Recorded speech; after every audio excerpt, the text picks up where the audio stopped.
Welcome back, everybody. Hooray!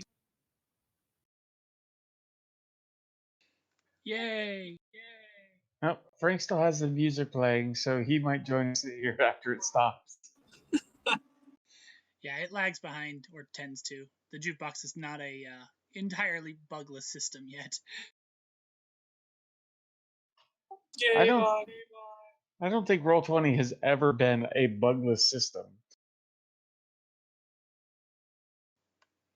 Look, another spider. Smoosh. Gross. Why you got so many spiders? Because bugs.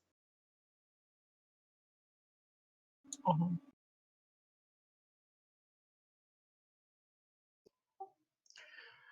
Okay, so where we last left off, Che is piloting a shuttle with. Let me double check right quick.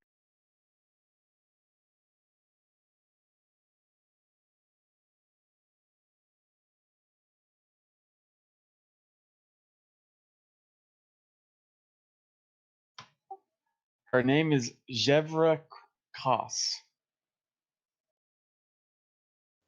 Oh, you found the thingy? I have access to my spreadsheet again. Who? What? What? How? What? Oh, that's the... The Raktathran woman that Che is currently piloting the terrorist ship with. Her name is Jevra Koss. Yes. Oh, yeah. Che's new girlfriend. Got it. The liability. Che's new girlfriend. Yeah, we're just gonna go from one extreme to the other. She has a tail. It's good enough. Exactly. She also eats people, but I can overlook that. It's not true love unless you overlook a little cannibalism. I mean, works for praying mantises and spiders. Nice.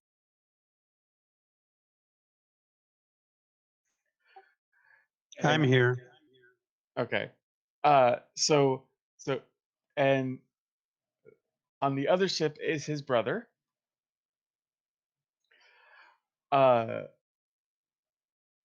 With Frank, he is on a ship with Ukra, the old deaf Ferengi, and Tapan and Nar are still suffering on the Krion ship with Hartley. That's where the suffering comes in. Yes. Well, but you've also had to deal with your bitch of a chief, medical chief. Yeah, pretty much just ignore him. Although, if I remember correctly, you were assigned to a different. Oh, that's right. You were heading up the research department for the storm creatures. Yep. And you Compromising successfully. my morals because of orders and being severely pissed off. And you successfully dissected the creature. Yep. So, we will first go with, since he wasn't here at the last session, we'll begin this one with Ukra and Miral, who have left Denobula on Ukra's ship to find out who killed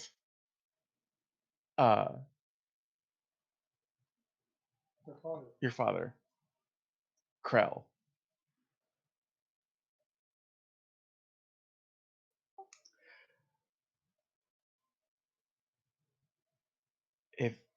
I can't remember. Did you get any intel from the Ferengi bar owner, or was it just get out and have the phaser put in your face?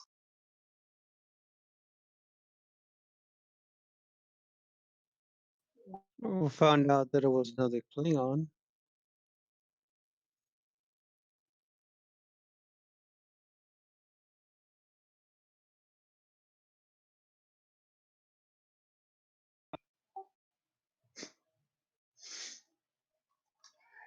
Mika, that whole Hartley dies thing that you came up with, that could only happen on this Krion ship.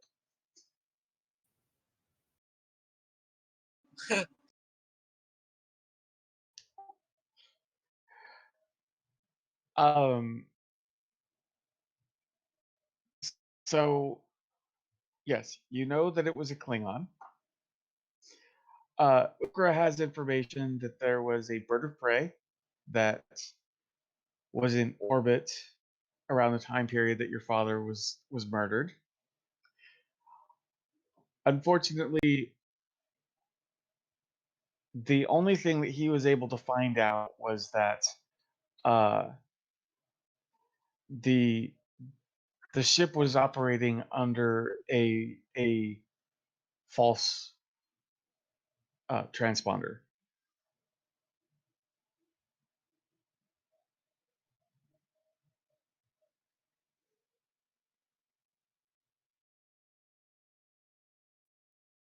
Yeah,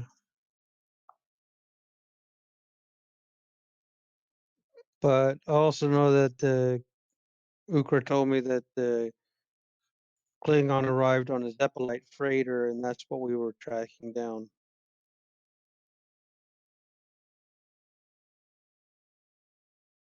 It's heading towards DS9.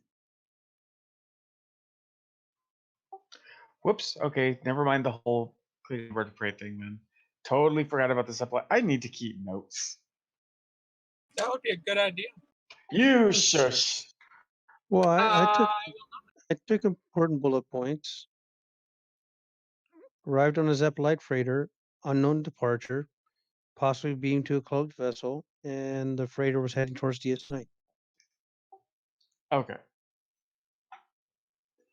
So okay. So ignore the whole Klingon ship thing. It was a cloaked vessel. Okay, but so you're heading towards DS9 for the Zeppelite freighter.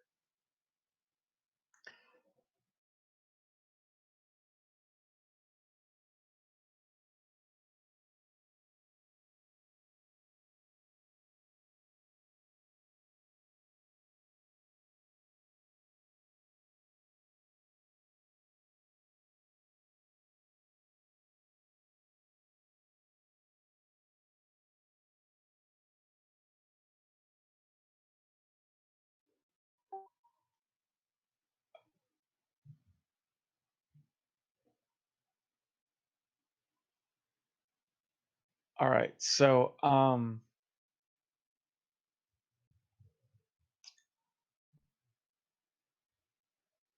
what are you going to do on your trip towards DS9? You're on a Ferengi ship, so hooray for low-hanging ceilings. and the stink of capitalism. It's more of a lovely musk. Certainly, I'm not going to walk around naked for Ukra. He wouldn't expect you to.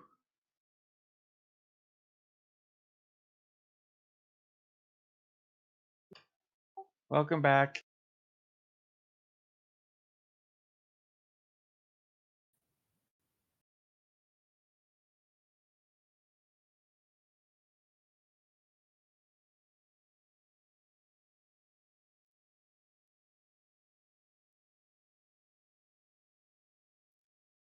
Well,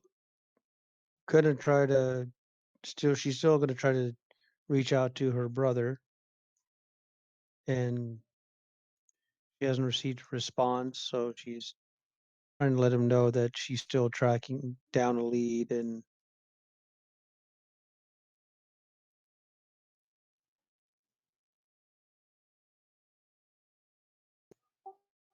Okay.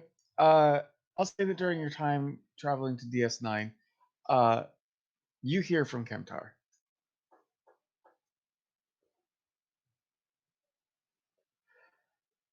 He is saddened that your father has passed away.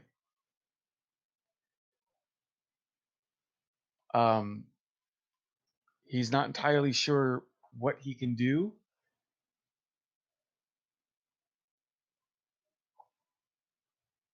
while uh, while his group has lots of enemies, most people believe that the disinformation was spread that most people believe that your father had already died. So it had to have been someone who was still aware that he was alive.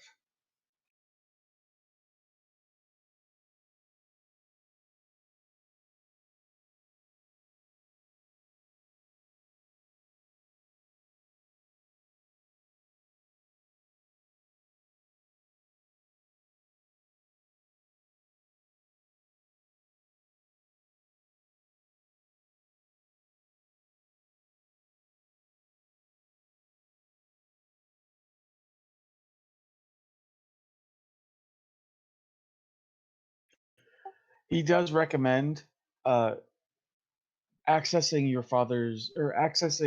father's subspace communications to see if there is a possibility that he might have reached out to the wrong person and the information of his still being alive got to the wrong person.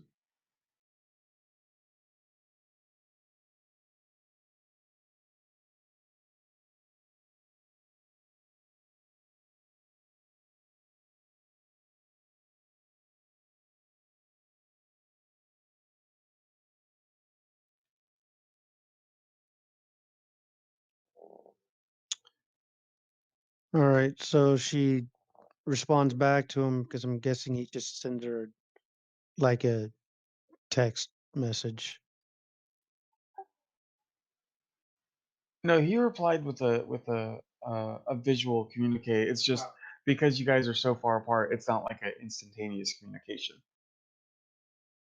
All right, so she sends back that she thanks for the information, and as far as what he can do is, um, she asked him just to be ready just in case if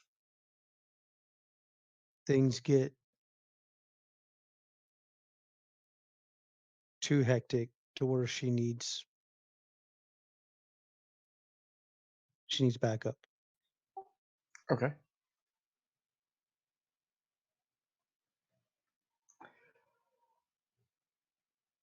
I will say that about a day before you're to get to DS9, you guys run across a Zeppelite freighter.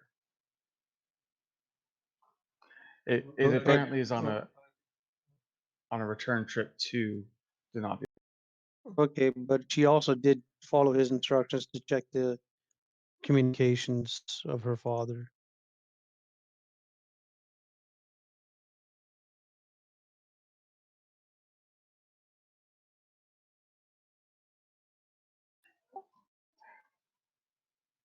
Okay. There's several communications between your father and your mother.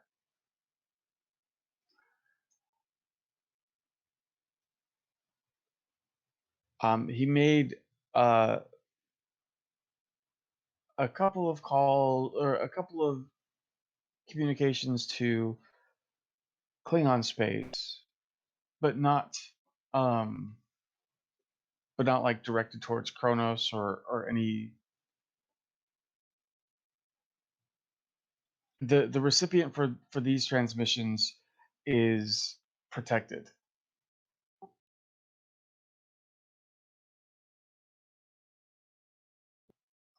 It's clear he went to great lengths to hide who he was communicating with.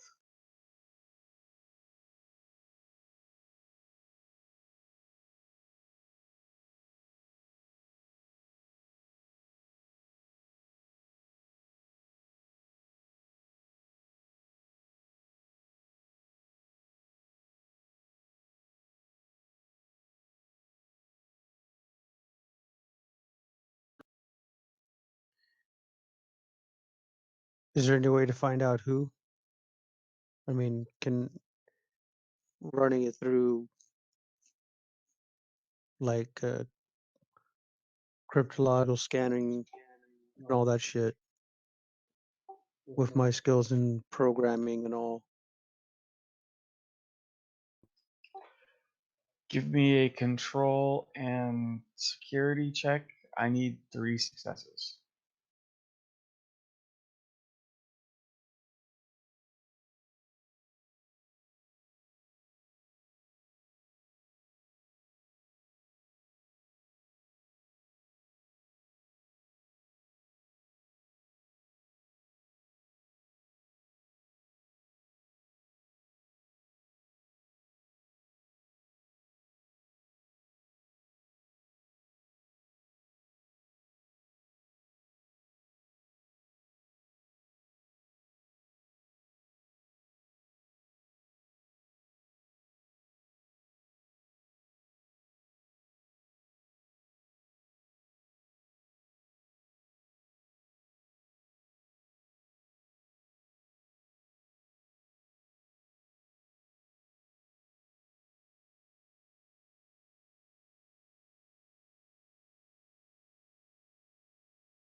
I'm gonna have to spend momentum in order to get 3 successes. Yes.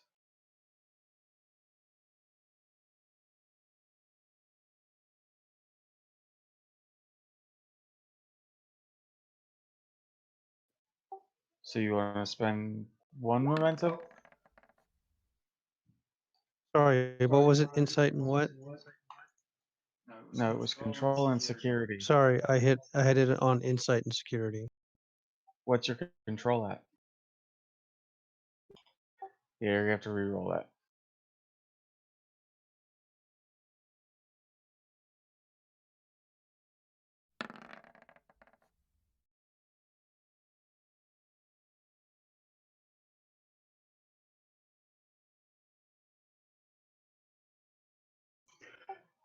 Okay, so your father hid who he was communicating with. Like my first roll better. I know you like your first roll better. However, your control is what's shittier, and we needed to go with that. I would have accepted the roll had your control been 11 as well. I haven't gotten any points to move it up. You haven't what? I haven't ever gotten any points to move any of those skills up. That's because you need arc milestones to do that, and at the end of this adventure, everyone will have an arc milestone. Well, I should have been able. I should even with 2 successes. I should have been able to find something. You needed 3. Not even a pebble, something. Not tiny You bit of didn't information. get the base. You didn't get the base successes. So no, you didn't succeed in finding out who. You can flip me off all you want, you whore.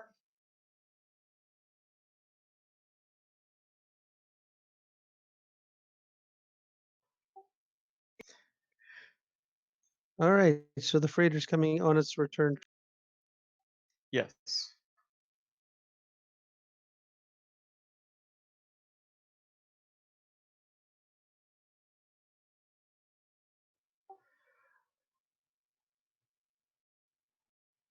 Um, Ukra will let you handle the Zeppelite freighter because they probably won't stop for a Ferengi. Well, I opened a channel to the Zeppelite freighter.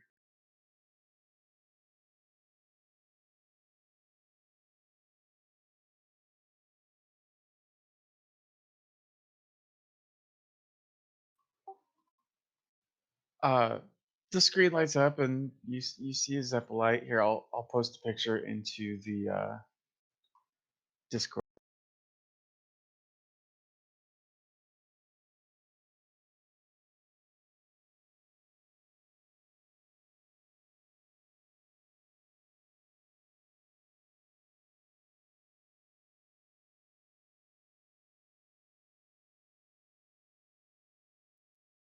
Good.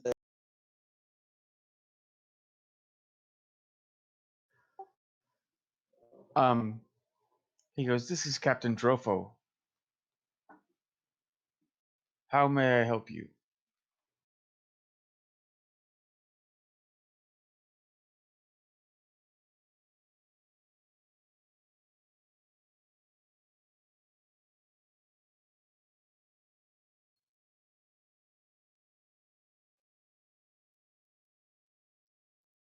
My name is Commander Miral. I take it you were in the Nobulan space recently?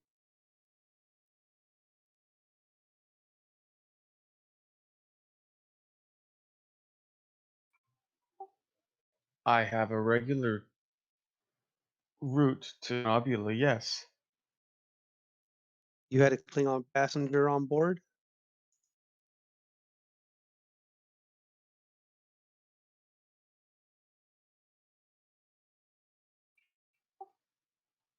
I've had many Klingon passengers that go to Denobula. You will have to be a bit more specific.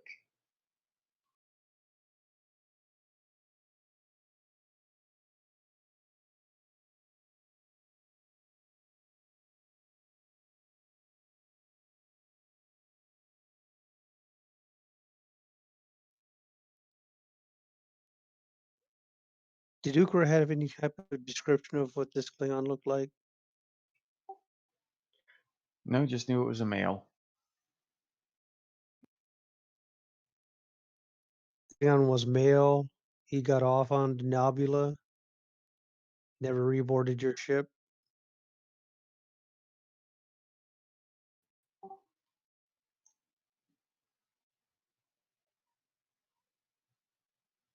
I had 3 this past. May I ask why this is so important?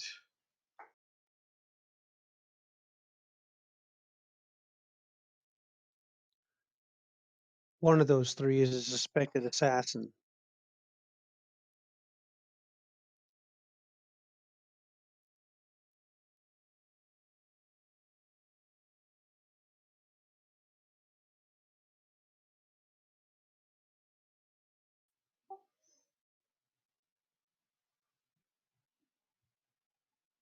Is this an official investigation?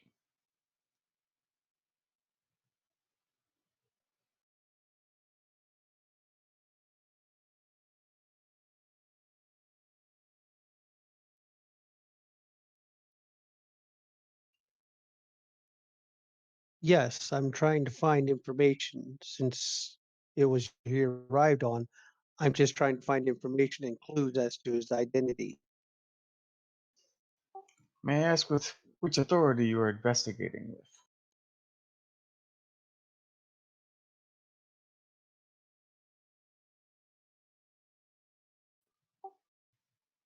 You're not on a Klingon ship, so you're not investigating on behalf of the Klingons. The Ferengi have no claim on this, so exactly are you working for? Myself. And I'm investigating on the behalf of my father who was murdered. I seek only information, that is all. So if you could transmit me the information on those 3 Klingons that you had on board your ship, I would greatly appreciate it.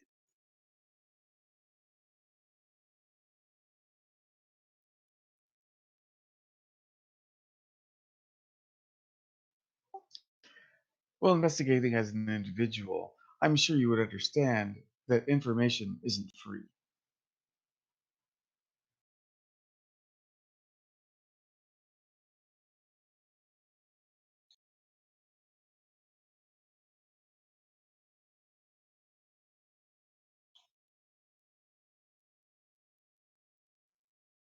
And what is this going to cost?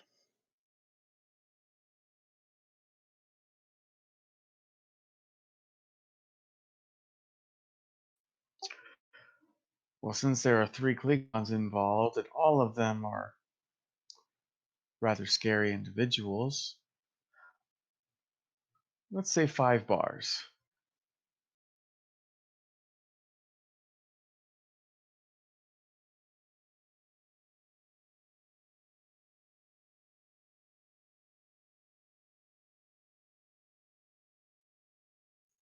transmit the information, I will send you the 5 bars.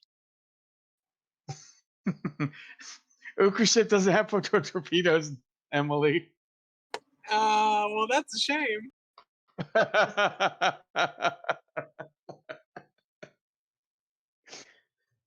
Although now I know what your negotiation skills are, Anio. It's like, I need this information. How much are you willing to pay for it? I got a whole bunch of photon torpedoes here. Would you got like about to 100. trade? I got about 100. 100 bars? No, torpedoes. Load them.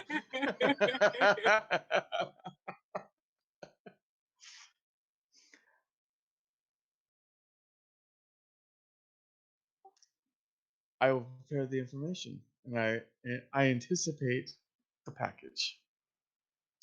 And he cuts transmission. You hear Ukra turns to you and says, "You know, I probably could have negotiated that down a little bit."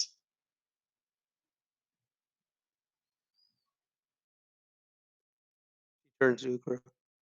Well, why didn't you? Because this is your business deal, not mine.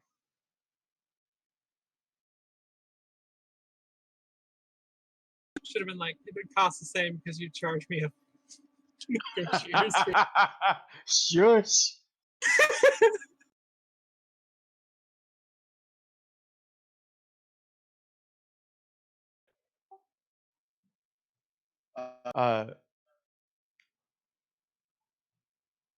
So Ukra looks at you and goes, "I suppose you're going to need to borrow 5 bars of latinum." Only 3 because I have 2.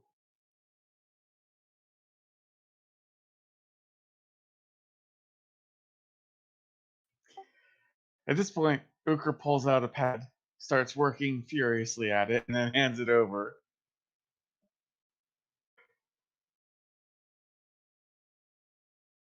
What's on the pad? A contracted repayment with a 25% interest.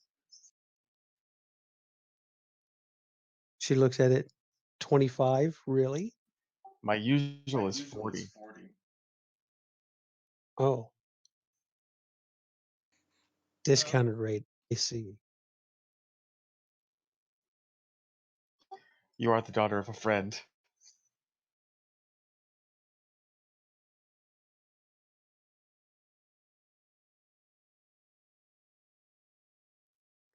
She signed that. Is there anything hidden in there?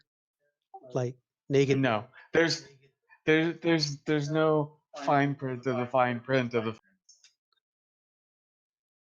She signs it. Okay, yeah, no, it's not a typical Ferengi contract. He really just worked it up on the fly.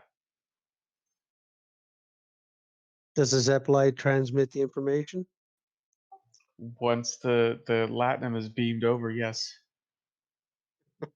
No. I said transmit the information. I'll beam the platinum. Yeah, no, that's not how that works.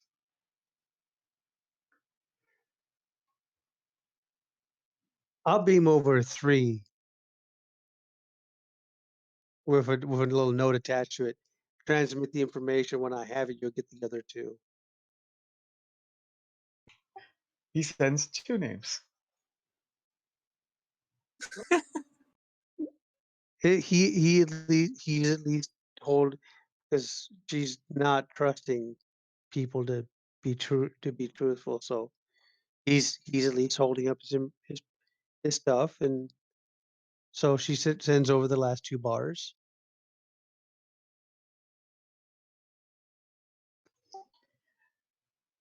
As soon as you beam over the last 2 bars, the Zeppelite freighter goes to warp. So he doesn't give the third name. No, he sent the third name after you sent the money. Okay.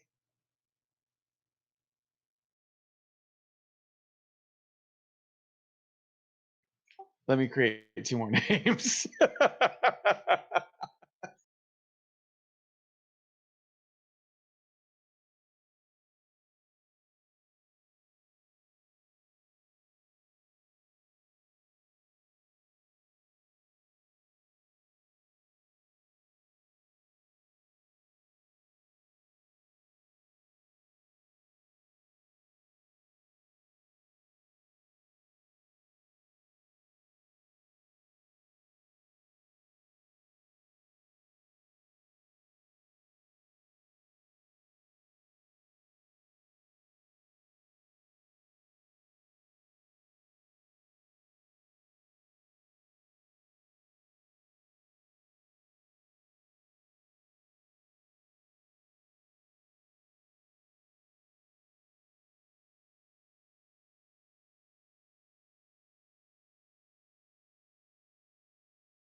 Okay, so the three names were Varys, Promar, and Marok.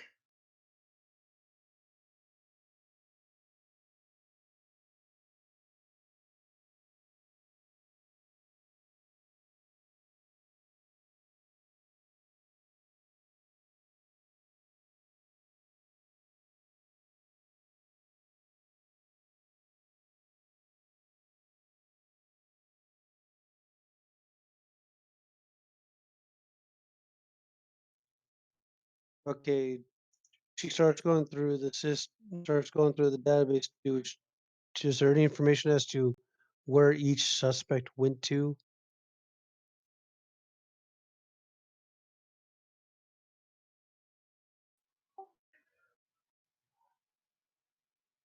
Um, And is there a picture? there are pictures from the crew manifest of each one. Uh, Varys, a woman. Oh, Varys and the other one.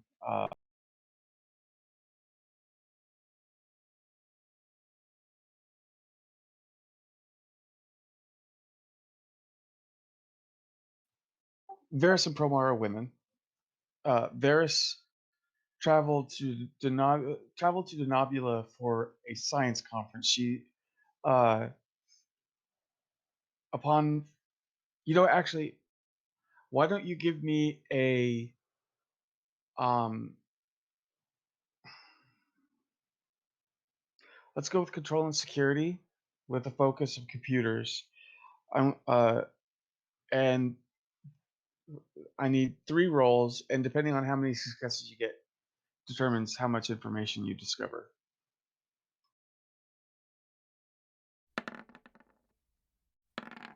Okay, so this is for Varys. Okay.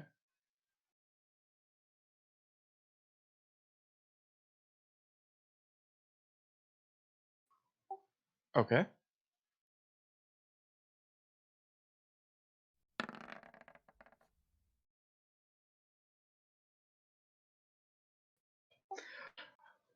Okay. So,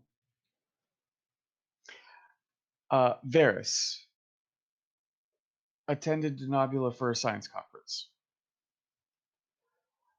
Um, she's still on Denobula, so it's a good likelihood that she's not the one behind it.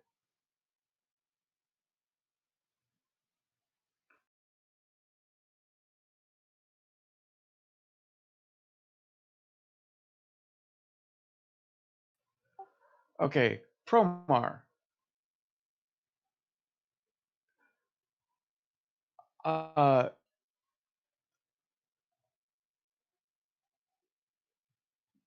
Promar went to Denobula to visit her wife. She is a member of the Klingon Defense Force.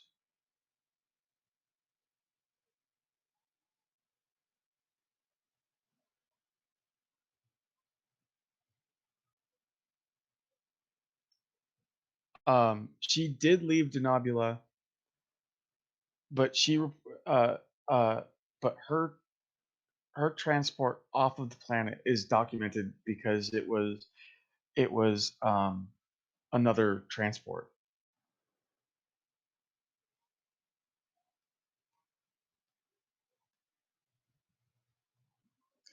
And I will say, because you got 2 successes, you were able to contact the transport to verify her departure.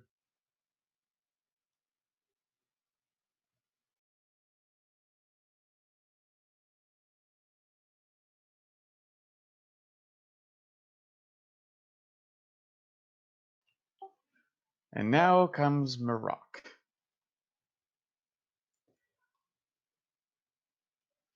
You're pretty sure you found your person.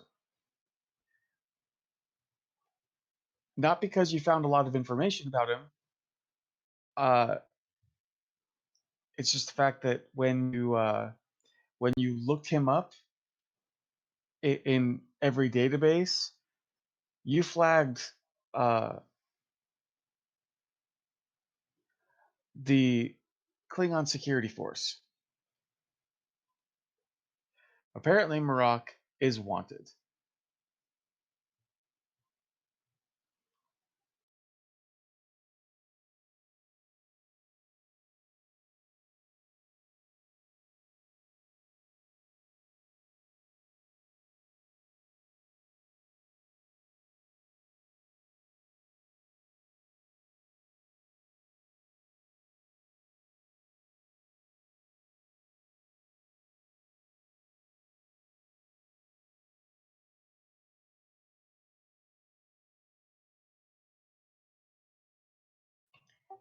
As a matter of fact, after you look up his name,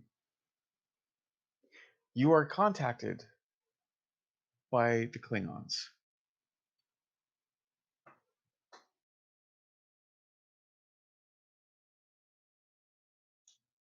Yay.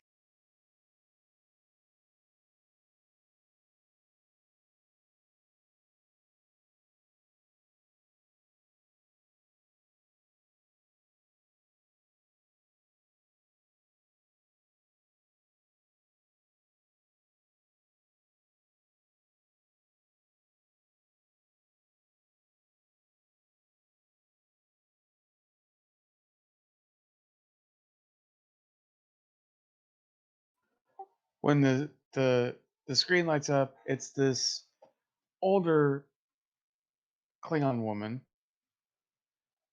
I am Captain Lacool of the Klingon security forces.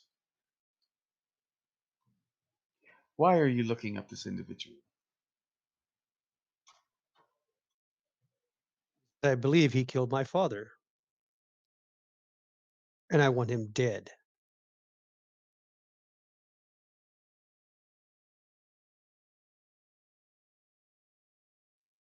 It would not surprise me if he killed your father. Who is your father? My father's name is Krell.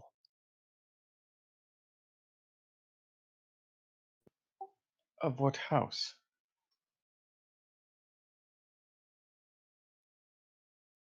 We have a house. And if we did, he never spoke of it. You are the daughter of Krell, son of Nun. Yes.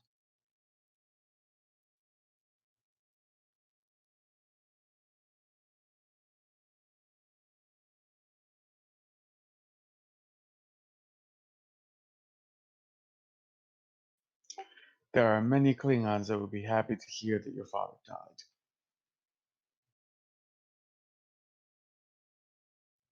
Wait, say that again? There are many Klingons who would be happy that your father is dead. Again.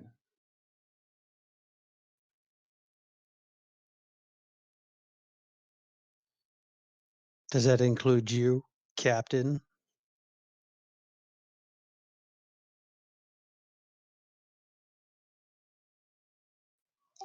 Your father killed my brother.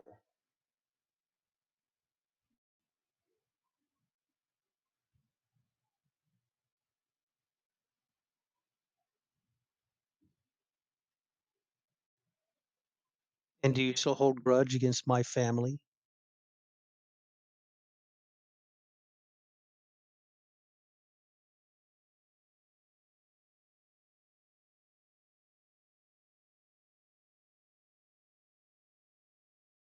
Was the kill done in honorable combat?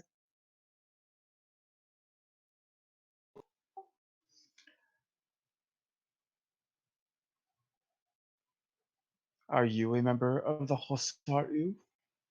I can't pronounce that last bit. Sorry.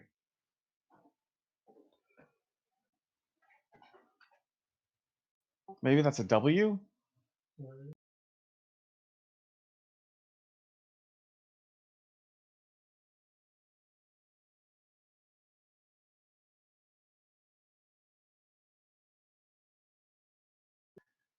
Okay, so the Hosaru.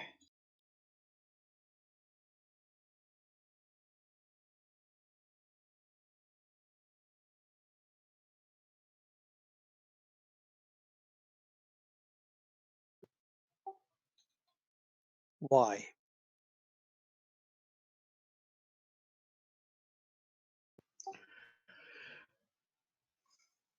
If you are part of the group, then yes, my grudge extends to you as well.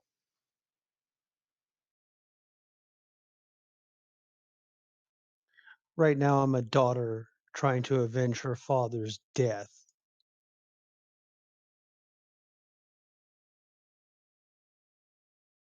It is one thing to kill someone in honorable combat. It's another to kill someone like a dog. My father was neither a dog. He may have done things that were horrifying or unspeakable or things he deserved death for, but he was Klingon. And as every Klingon, even as a half-breed like me, we all deserve an honorable death. And I aim to see that he gets his honor restored so that he may bask in the halls of Stovacor. And any who step in my way of my target will burn.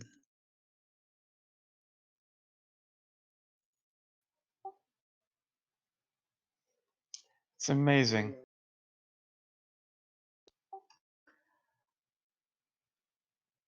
Oh fuck, I don't know. Hey, Emily, you're a Star Trek fan. What's the opposite of Stovacor? Grethor, right? Grathor. It's Grethor. Any who You stand got in it. my any who stand in my way of my target will burn in the halls of Brethor.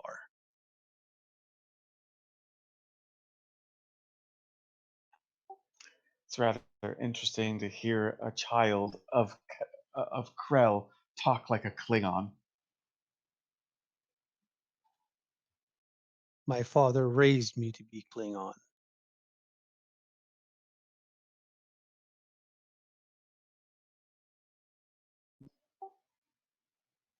Well, too bad that those instructions to his children didn't extend to his killer, apparently.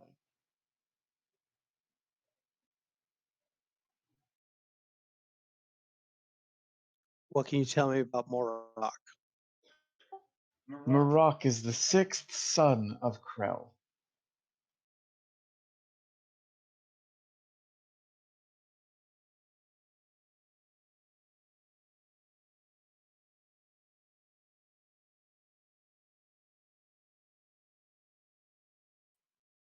And the leader in one of the factions of the Hosarwe.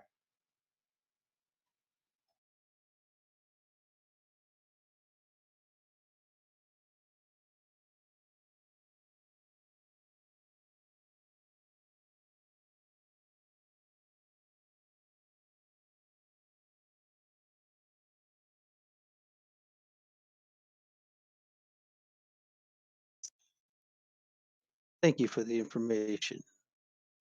And you can tell those Klingons that are rejoicing in my father's death again. Do not rejoice for too long.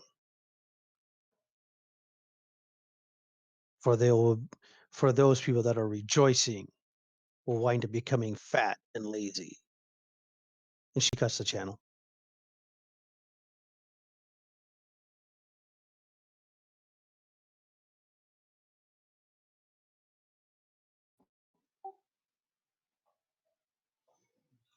Then turns to Ukra. That was interesting, wasn't it?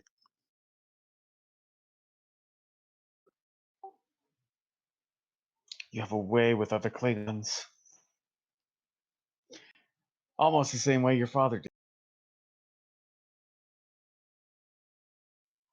Minus the shooting. She was on the other side of the screen. You can't shoot someone through a screen. Not yet. When you figure that one out and how to do it, let me know. I'm your first customer.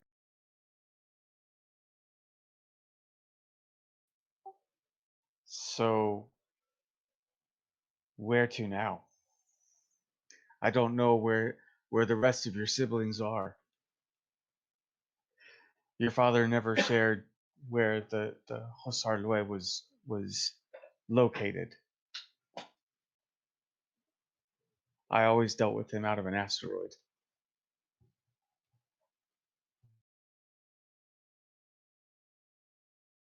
Well, let's head to that asteroid.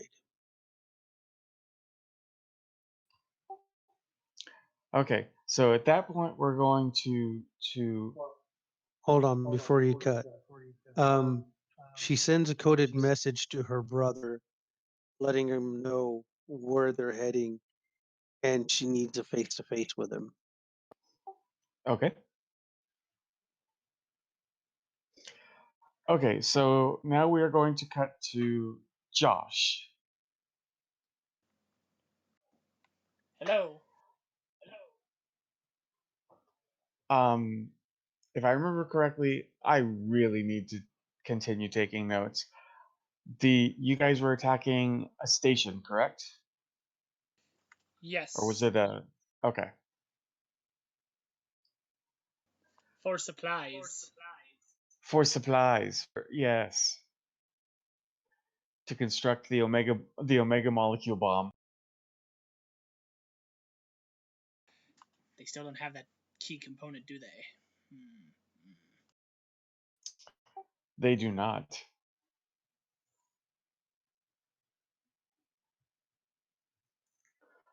So, you and Jevra are in one shuttle, and you are about to deliver the boarding party, the ill-equipped boarding party. These poor, poor men.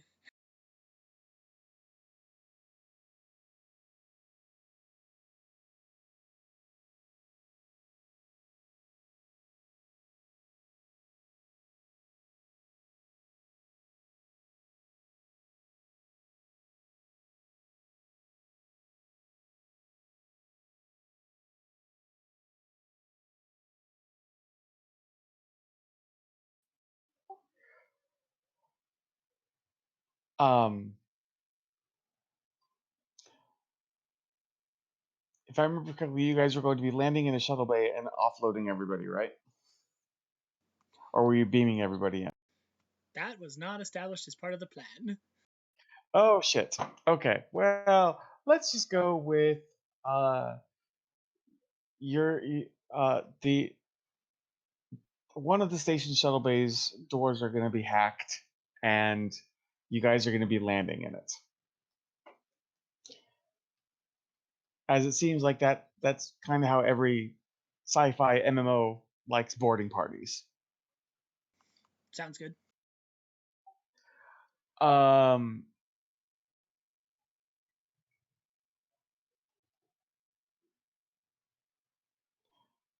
you have computers, so I'm going to let you do the hacking.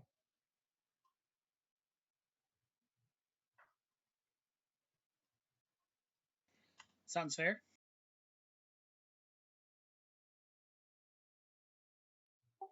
I am going to need 2 successes on a control and security. You have a focus because you also have computers. Does my computer expertise talent give me an extra dice? Yes, because you're hacking into the systems to open the doors. Okay, here goes nothing.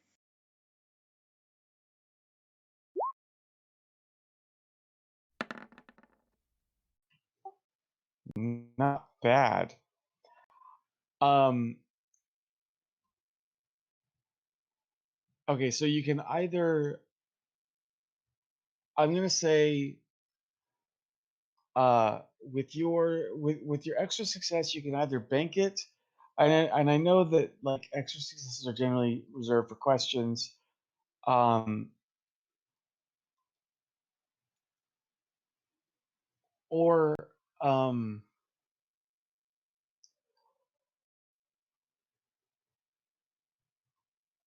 if you want to, you can deactivate security force fields for the deck. Yeah, I'll do that. Okay. So hooray! You have successfully helped these people break into a facility. I'm an infamous criminal. You're a bad kitty. I sometimes miss the litter box. Hey man, that's your quarters. That's your business. And no, that's the definition of a bad kitty.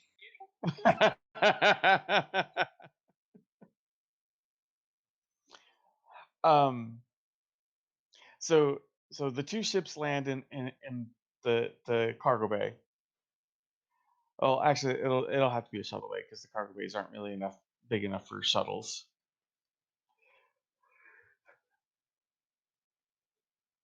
Now, at this point, Jevra looks at you and asks which one of you should join the group.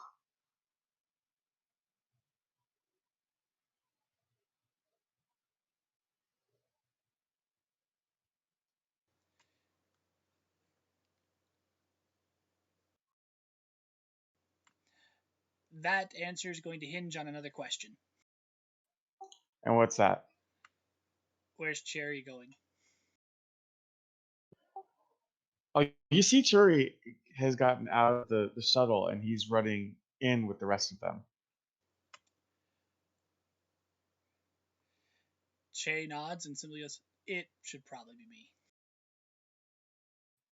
It should probably what? It should probably be me. She'll keep the shuttle prepped for launch. Che shoulders his battle rifle and gets moving. It's the Cardassian one, right? Yeah, he also has his father's phaser on his hip. Oh, that's right. Okay. So you step out of the shuttle.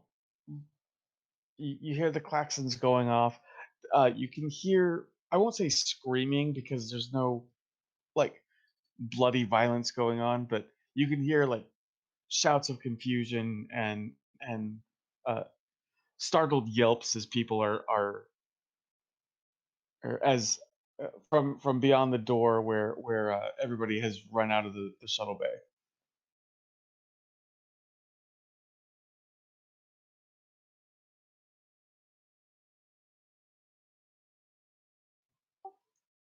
So, and as you run into the station proper,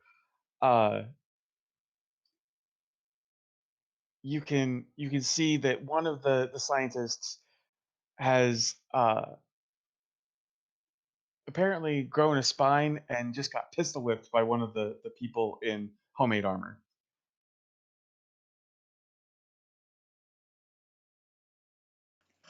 Oof.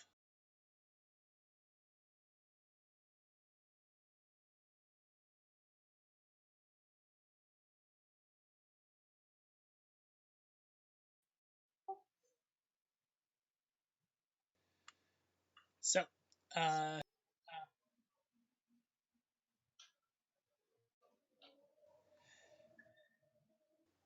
trying to remember what we were after.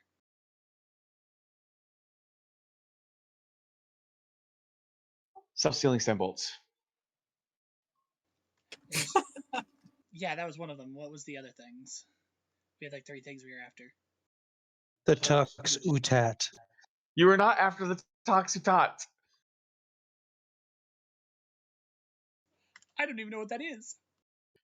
It's a crystal that kind of harnesses the power of a supernova, Oh, or okay. it can cause a sun to go nova. Ah, we should attach it to the 2 warp cores we're going to throw into the sun. Shut up, Josh. We'll see if we can make that supernova spin faster.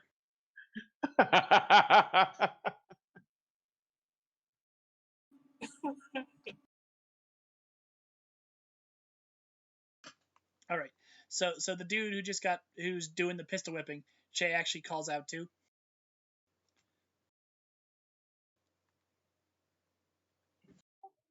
What are you gonna say? Oi, let that man alone. We're here for what we're after. Secure him and get it going. Okay, he does stop after the third strike.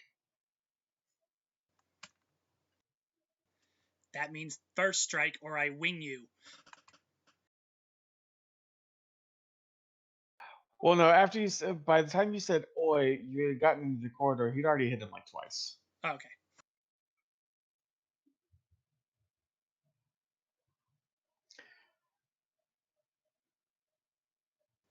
Che reminds himself that these men are just farmers and laborers and do not have combat experience. Like in his head.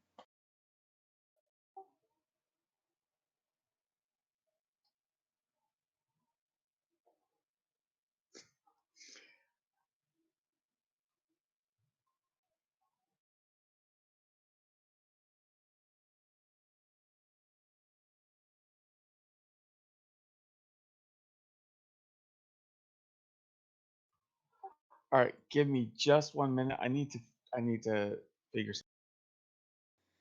Yeah. In the meantime, Che's attempting to keep everyone focused and moving towards the goal. We don't have time until we encounter resistance.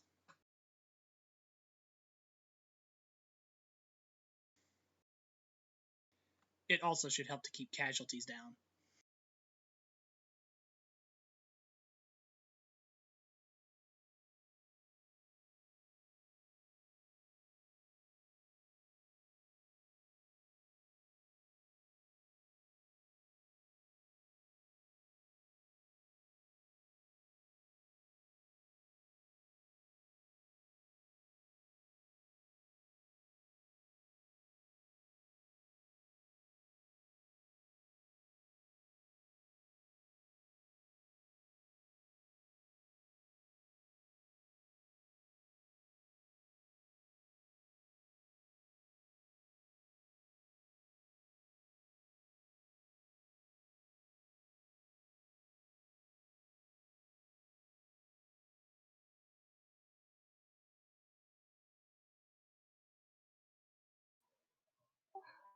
Okay. So you continue running down the corridor. Some of the combatants from Churi's ship have the equivalent of zip ties. They're kind of subduing people as they run across them. Not knocking them out or anything, just telling them to get down on the floor and then bounding them. Binding, whatever.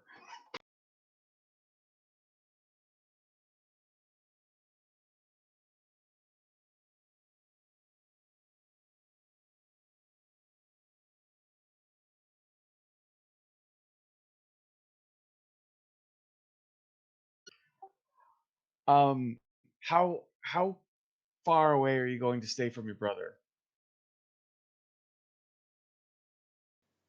Not far.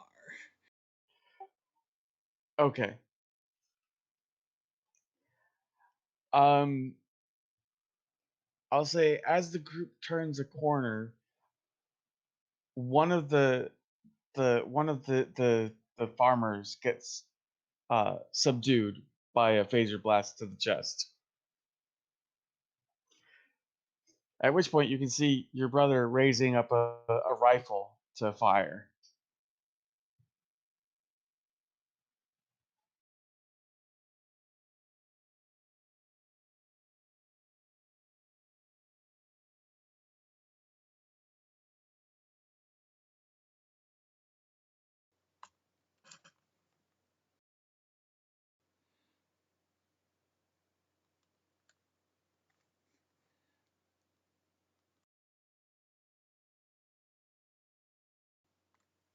Sorry, had to think a moment.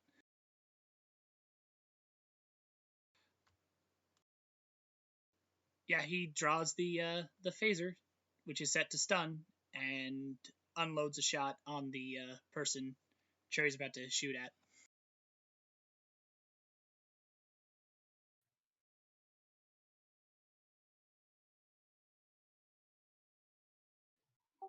All right, go ahead and give me a control and security. I need 2 successes.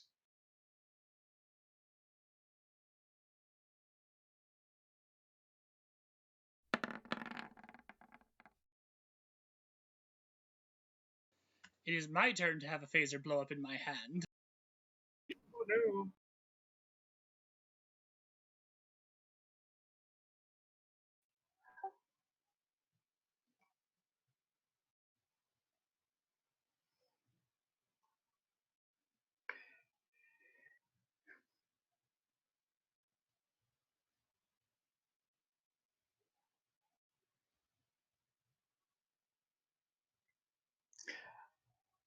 No, what I'm going to do is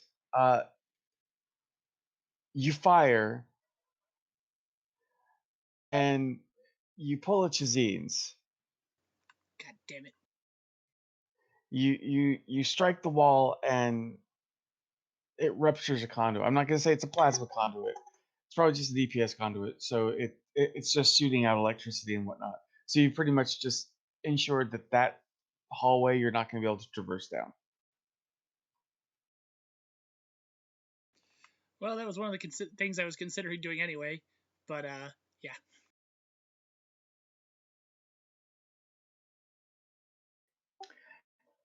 Yeah, I think I'm going to stop having the weapon blow up in Darby's hand. But it's so thematic. I mean, it's funny, definitely, but there are so many other ways you could deal with that kind of failure. I know. I get it. It's funny.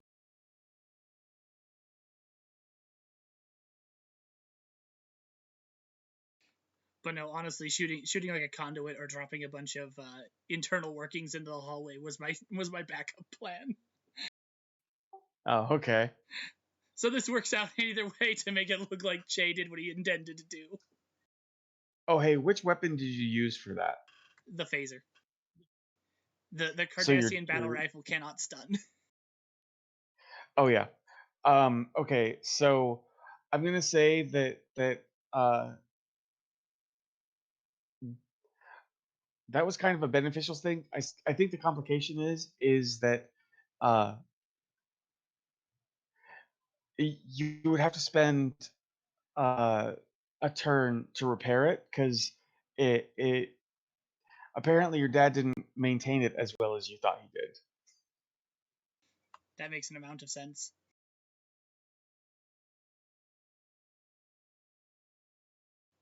I'm going to attempt to clear and reset the phaser as we walk, because now we have to go a different way. Okay, so for this you're going to need control and engineering.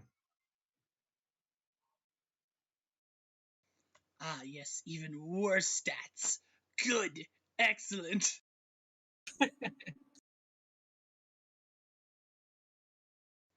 Bring it on.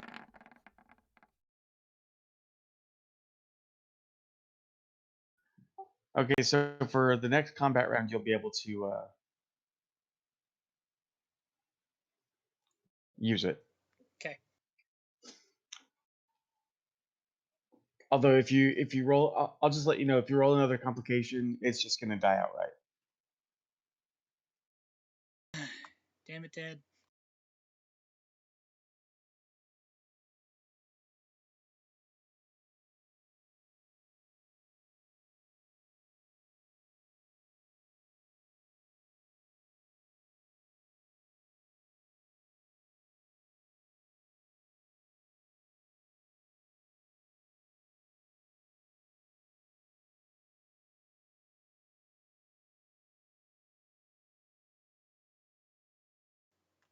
All right.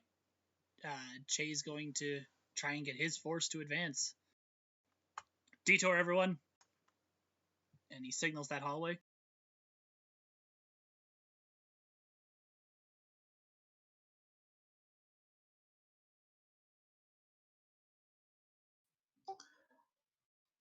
All right.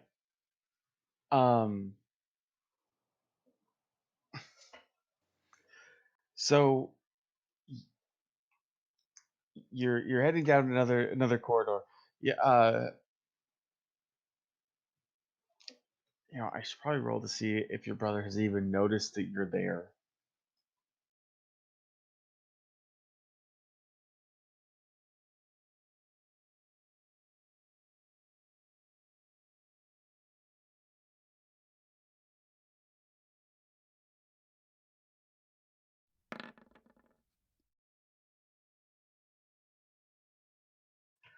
So as you say, detour everyone. Your brother has noticed you.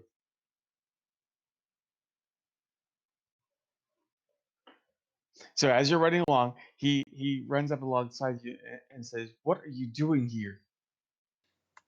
I can ask you the same question. Double time, people, before they catch us. Before they double back on us.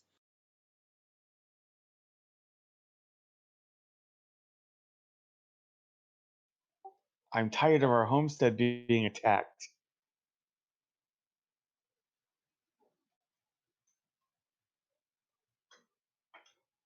Why are you here?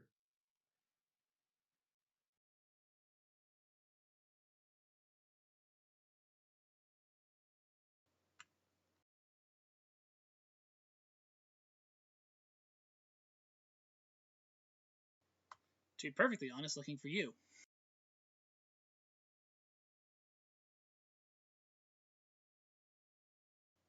Here, hold this.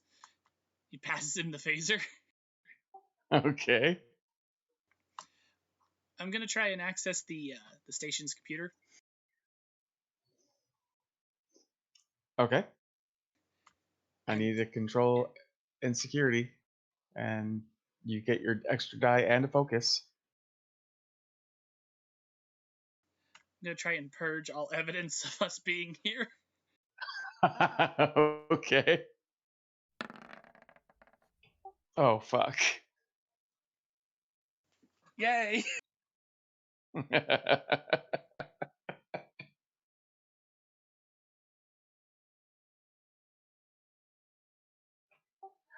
Yeah, so according to the computers now, this is all just a security drill. Yes, and all visual footage of us being in this place is just gone.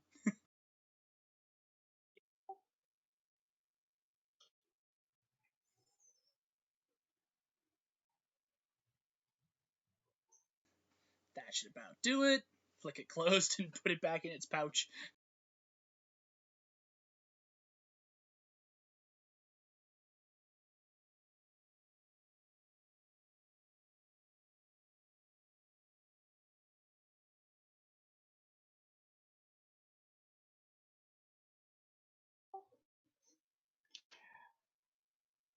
Um all right, so you guys are heading back down through the corridor again. You encounter some occasional resistance, but nothing like overly spectacular because the station does have a security force, but they're being occupied elsewhere. Because it's not like both groups stayed together.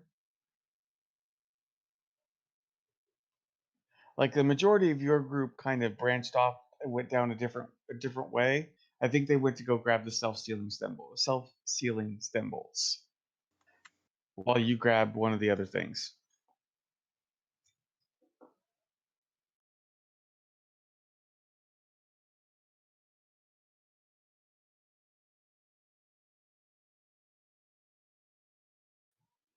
But your brother's like, you didn't have to come here. You know I can take care of myself, right?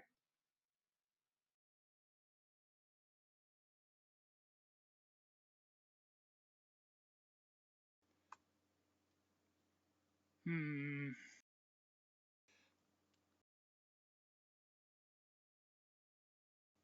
You know it's really hard to know that with no contact, right?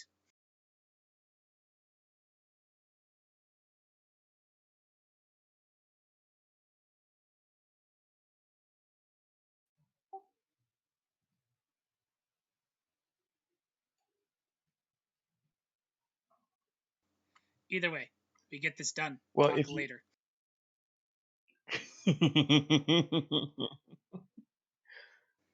And oh, are we going to have a talk later?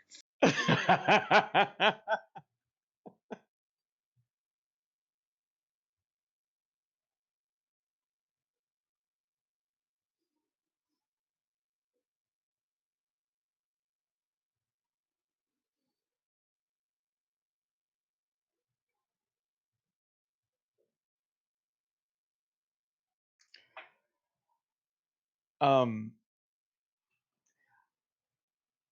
So, in getting these items, is there anything that you're gonna do to kind of sabotage the effort, or are you just gonna get everything for it?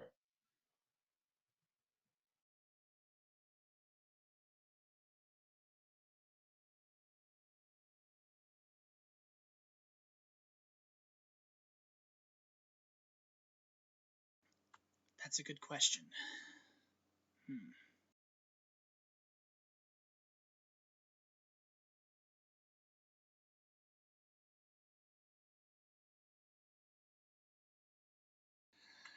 I'm leaning towards no, because these aren't like a rare component.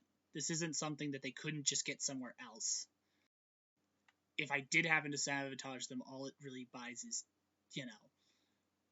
a mild inconvenience, correct?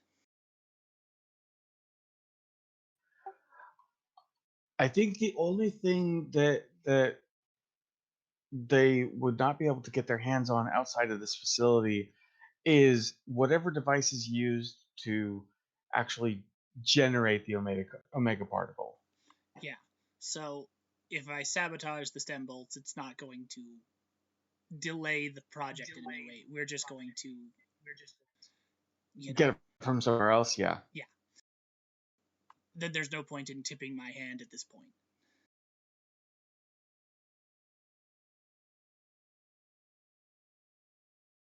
But you're not going for the self-sealing stem bolts. The other group was. What are we going for? The other two components.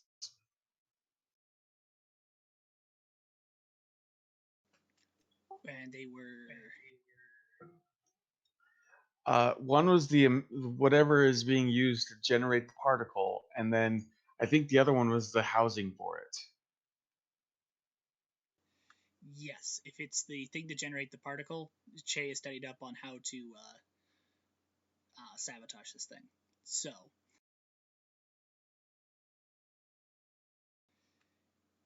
yeah, he's going to try and engineer a situation in which the group gets split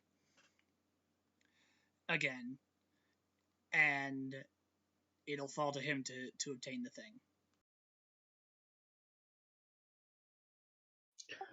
Okay, so for that, I'm going to need a daring and command roll. Curse you, Jimmy.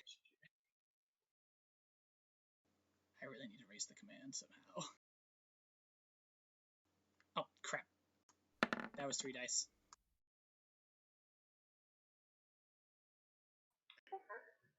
Go ahead and re-roll that. You want to know what? Take a momentum and say I throw a 3, because, yeah.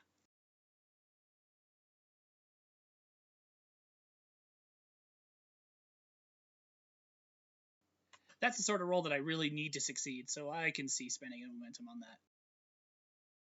that. Okay, so you in the mad dash, you've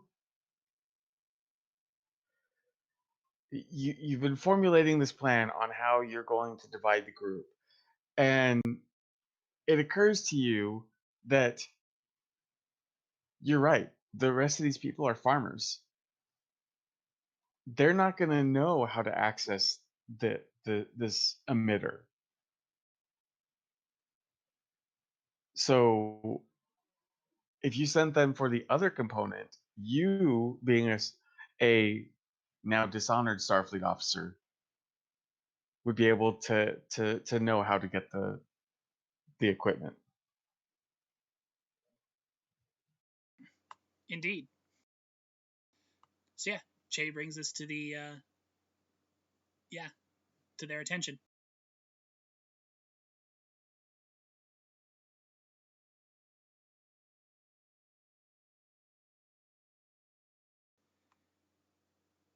And he trusts that Shuri would probably back that up. He's a science officer.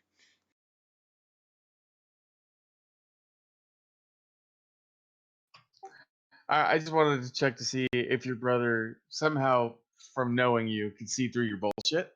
But no, he can't.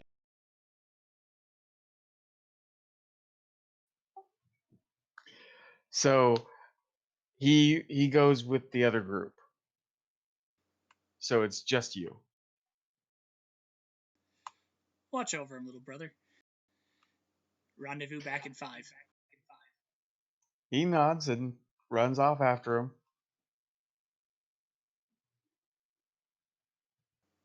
Shay wanders off down the hallway, far enough away. God damn it, what am I doing?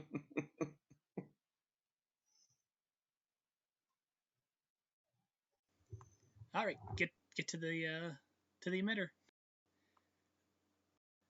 and let's try and sabotage this thing in my obtaining of it. Che has studied the plans. He knows what to do.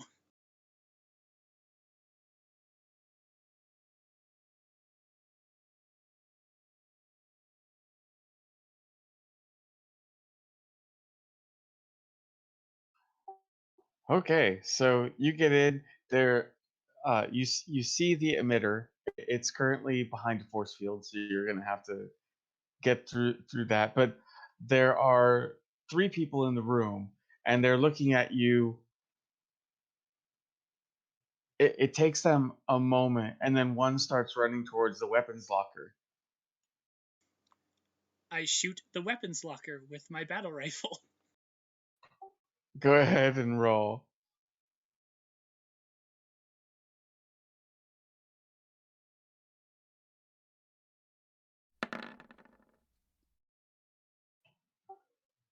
Nice. You know what? Just because, go ahead and roll for damage. I just want Okay. to see what happens.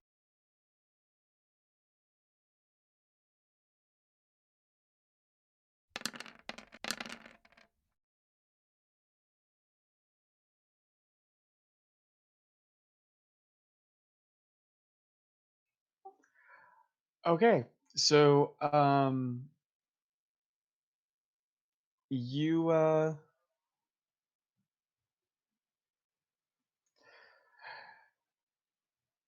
not going to say that you destroyed the locker, but hitting it, you have successfully sealed it.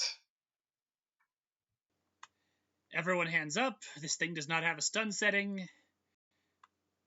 And I'm not looking for blood tonight.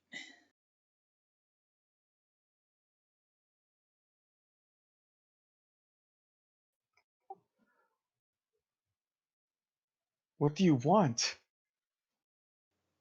What I want is your compliance. Hands up, on your knees.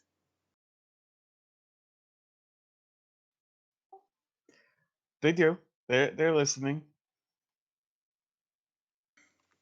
All right, everyone down, foreheads to the floor, eyes on the floor.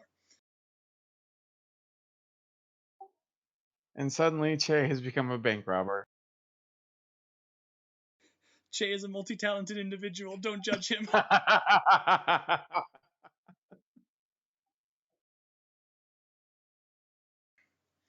where is a place that I can store these people? Che takes a look around the room. Is there like a closet? I won't say a closet. There's like a sealed lab space. Like you can there's a small little airlock that goes into it. It's a sterile space.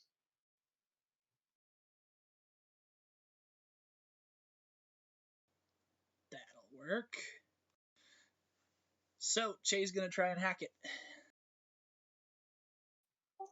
You don't have to hack it. Oh, good. So yeah, I'm gonna direct them one at a time to get up off the floor, into the airlock, and then yeah, lock it behind them. Go ahead and give me a reason and engineering roll. I just need one success. Okay.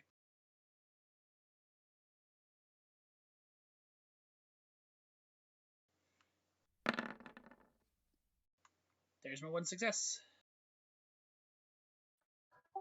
Okay, you know,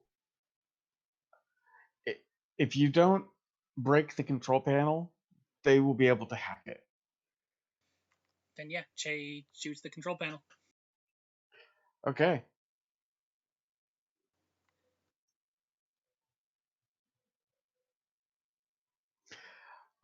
So they are now sealed in the little airlock area / lab.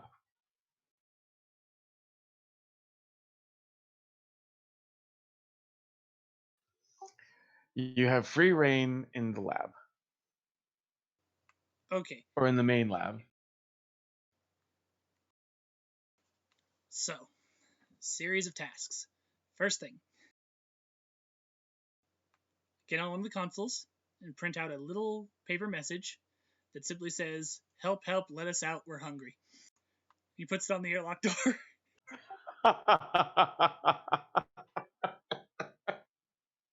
Okay. Next, we're going to deal with the serious stuff that actually matters and get the emitter. Access the emitter and begin to go through the process of decoupling it. And then step 3, sabotage that fucker. Okay, so to get it decoupled, you are going. I need a control and engineering roll, and I'm going to need 4 successes. Hot damn. Control and engineering, I'm going to have to burn momentum for this and hope that Emily and Mika don't need it. Are you going to use all 3 to get 2 dice? Yeah.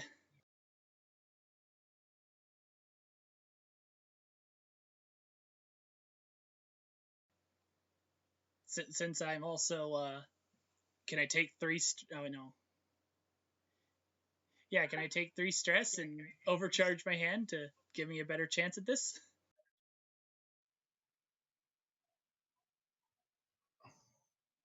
Hang on.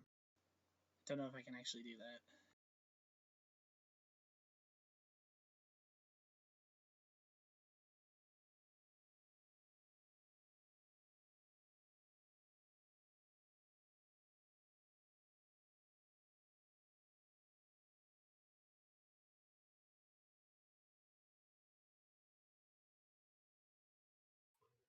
Actually, you can because it does not specify a limitation to whatever task you're doing. Awesome. Yeah, I figure it would just be something. I think the only limitation would be like you can't use it on something that he wouldn't be using his hand for. So since it's probably fine motor control, that works. All right, rolling 5 dice. Please, oh please, don't screw up.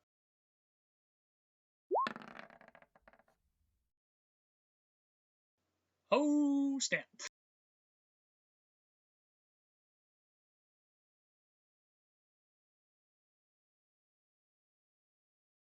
So guys, I'm So sorry. fuck. So guys, I'm sorry that I took your momentum. Here's it all back. I accept your apology.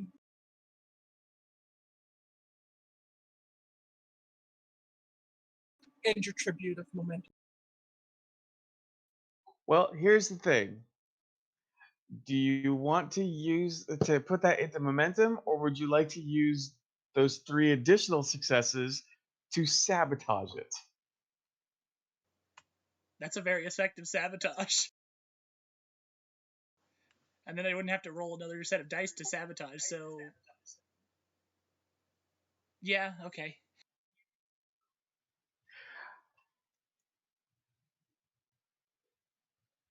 Okay, I'm gonna say that as you were going through the decoupling processes, you could see in multiple instances where you could futz with the protocols enough to mess with the emitter without making it appear to be messed with. So like instead it could just be like, oh, I guess I just didn't know what I was doing. Instead of them looking at you like you sabotaged this. It's clear you did. Yeah. Subtlety is the goal. But in the end, So the end effect is that I want, when they run power through this thing, for it to ostensibly, not work. shut off, fry.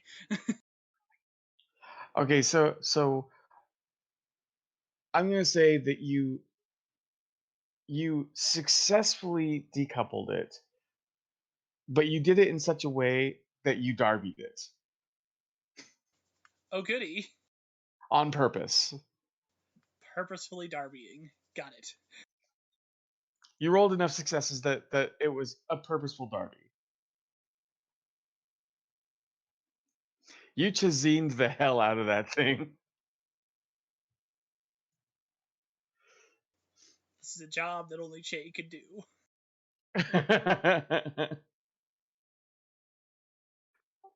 So yes, you now have a broken emitter.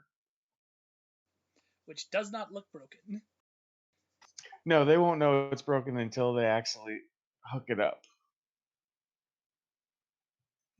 And with the number of successes that you actually got, you're actually fairly certain that you fused a few things, so there's like no repairing it.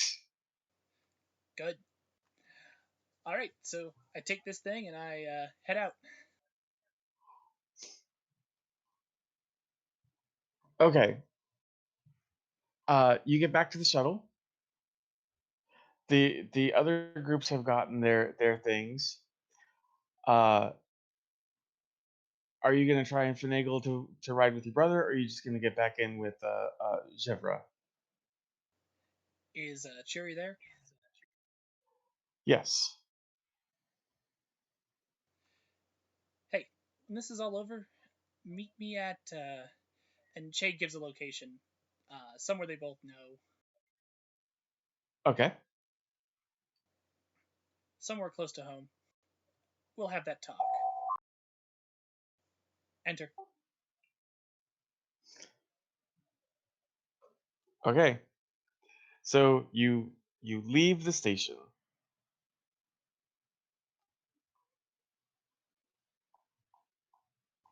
Che does a head count. How many people survived?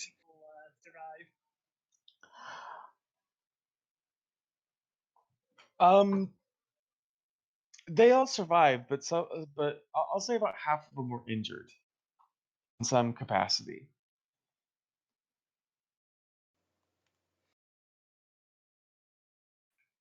I mean, you've got the one guy that was shot by the security officers. Another one had a few electrical burns because of your impromptu distraction. It's just minor injuries. See, gentlemen, anything that you could walk away from, right? Wasn't so bad.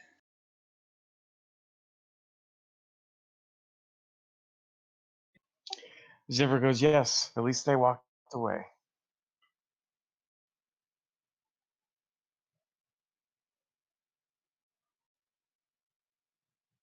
I guess the pep talks worked.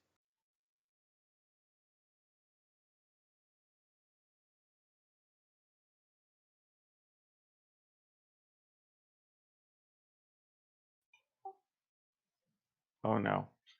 Hey Josh, what was the Cation captain was Benar, right? Yeah. Okay. My brain spaced for a second. I was like, oh no, I can't remember his name.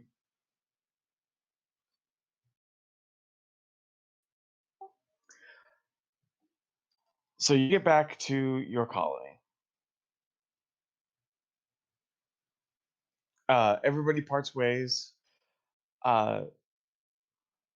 and it's stated that Benar will get in contact once everything is ready.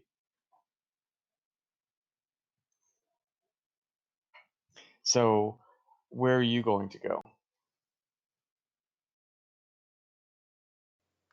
Well,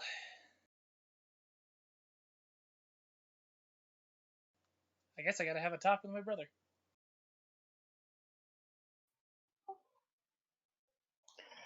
All right, so you meet him wherever you said to meet him. Still trying to think on what that is. Suggestions? Anyone? I'm What's having that, Howard? I'm having an improvisational brain fart.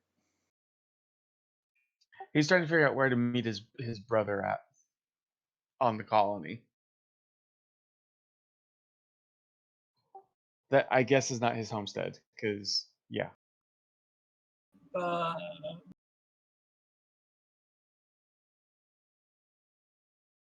I mean, CD bar is cliche. Could do park, public place, so it doesn't look weird. If you want a quiet spot, maybe a library if they got one.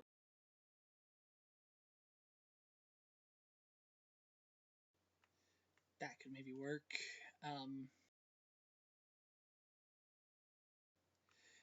Yeah, let's do a park. All right. So you meet him in a park.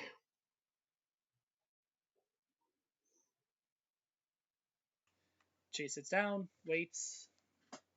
Hopefully doesn't have to wait long. No, you're probably waiting about maybe 10 minutes.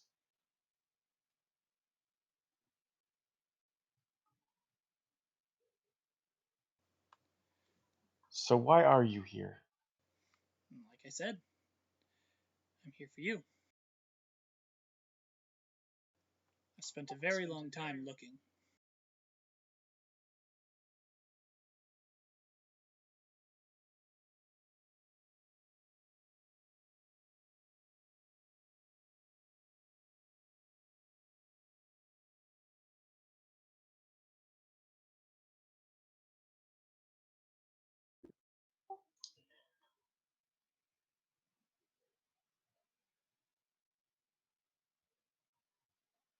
But what about your Starfleet career? You went AWOL. Why? Family's more important.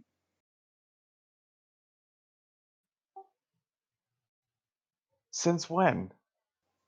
Forever. When the colony attacked, where were you?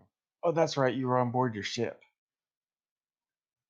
And you stayed there for a year. Why now?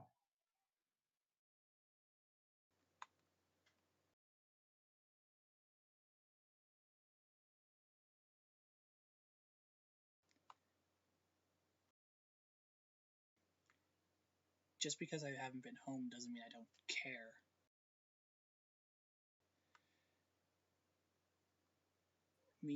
I'm not saying you don't. I'm not saying you don't care, but why now? Why come here now? Because as much as you don't want to admit it, you're in trouble. Well, you don't think I don't know that? This isn't a smart move you've made. Succeed or fail, you're not going to end up well after this. Says the person who just abandoned their career and helped me steal something. I'm going to be fine.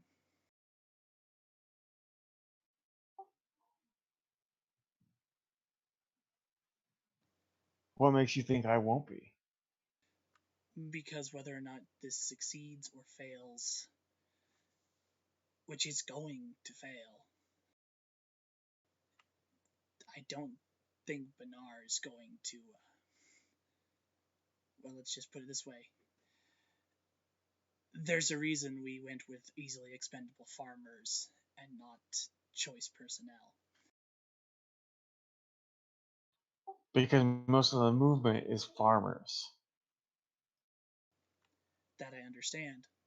But let me just put it this way. No commanding officers, no one to actually lead. I mean, other than me.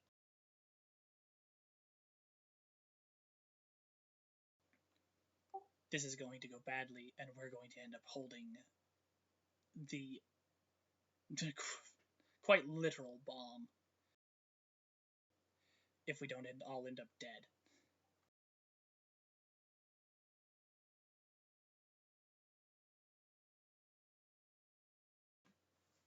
There's no way to outrun the blast. I've done the numbers. I've done the math. I'm very good at my job. This is a suicide mission.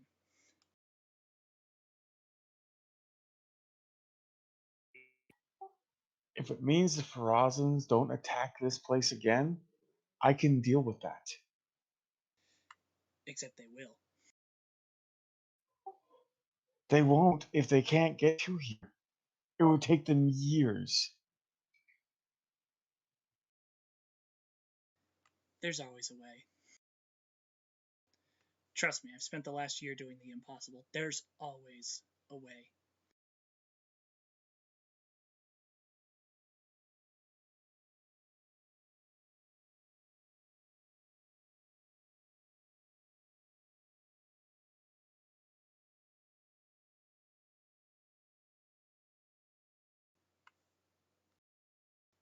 Besides, this isn't the right way to handle it in the first place. What do you think the right way is? To let the Cation government just let it continue happening? Yes. And yet, no. Yes, but also Think about it this way. What's the winning move? I know that you and everyone else is frustrated with how Starfleet and the government has handled this. But what are the alternatives? You're dealing with a force that ultimately just wants a war. If you respond, you invite another attack. If you attack back, you invite the war they want and give them what they want. In essence, losing. They started this war. Started it, finished it, it doesn't matter. What matters is right now and the move you make right here. Yes, and right now, this weapon will prevent them from reaching this place for decades. And commit genocide in the process. And take your life as well.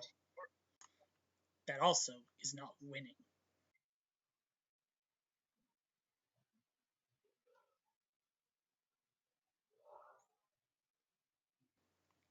It's not just the Ferozans either.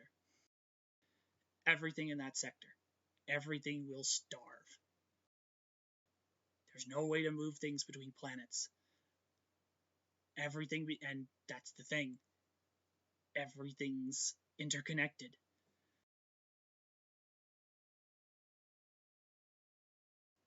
Prevent one species and doom how many others? By my calculation, 6. Those fair numbers?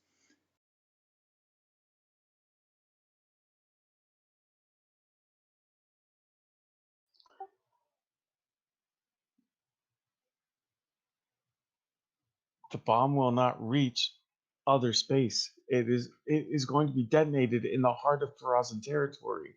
It will not go past it. Do you know that Ractathran, the one that was on the ship with me?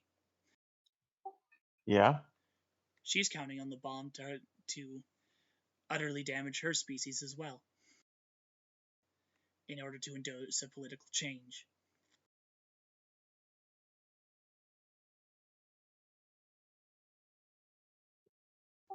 It's more than just the Ferazans, and again, there's a better way to handle it. So let me get this straight. You're upset that it's the Ferazans and the people that took your hand.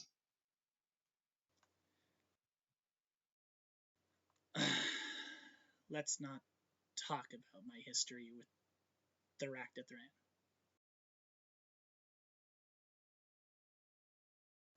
I don't think I can deal with that right now. These people, if they're even considered that, deserve what happens to them.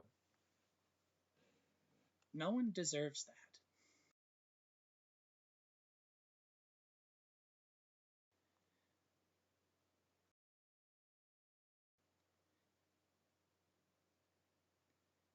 Like I said, there's a better way to handle this. It takes more time, but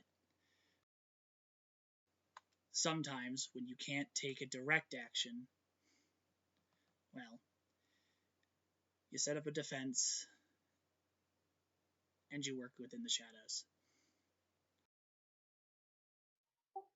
But we can't set up a defense of the colonies. Every time we've tried, they just come in and attack again. Then you make And what's the response from the Federation? Nothing. No, the Federation has made the right move. They've set up a defense without actually seeming like there's one there.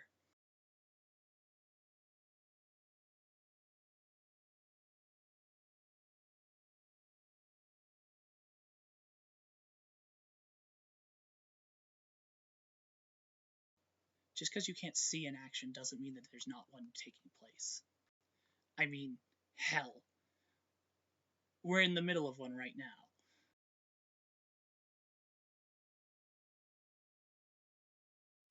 And what's that supposed to mean? Are we not involved in a shadowy terrorist organization secretly plotting the downfall of another species? Because our governments have done nothing. Again, because the only winning move is not to play. Don't play their game, play your own. And we are. Not in the right way.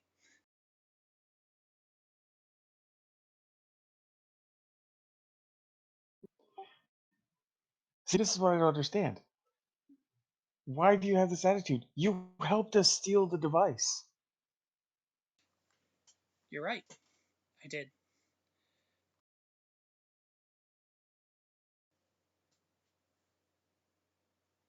But I'm going to state it simply.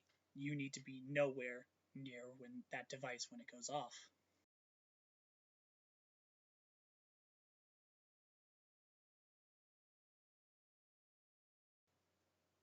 I'm not losing another person I care about. Not a chance.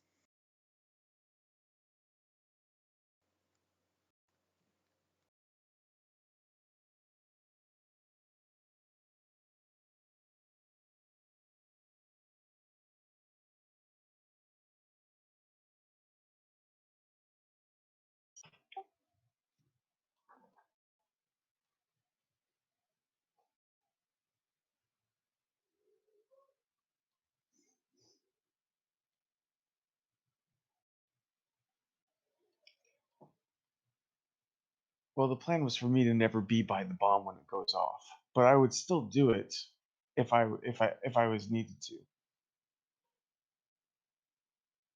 Because I will do whatever it takes to stop these attacks. Don't be like Grandpa. He was wrong.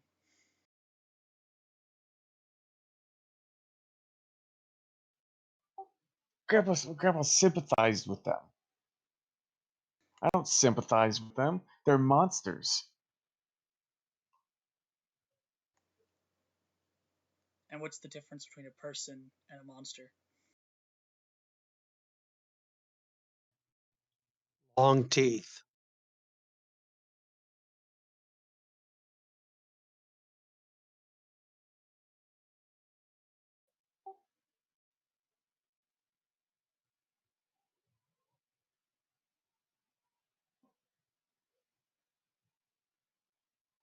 You know, Chet, it's a little late to be on a moral high horse, considering what we just what we did.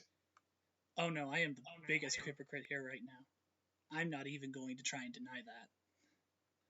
The things I've done in the past year, yeah, no. I'm going to argue from the position of hypocrisy.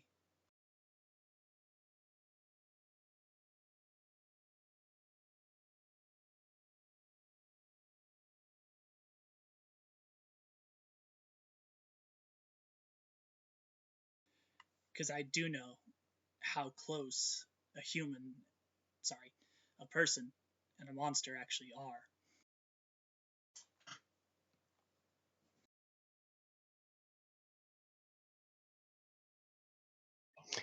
How's the character? What are you talking about? Out of character chase making the thing that people don't. That the only thing you really have to do to be a bad person is put your wants and desires above the needs of a large group or, the majority. He's basically saying that it just takes one bad day for a good person to be a bad person.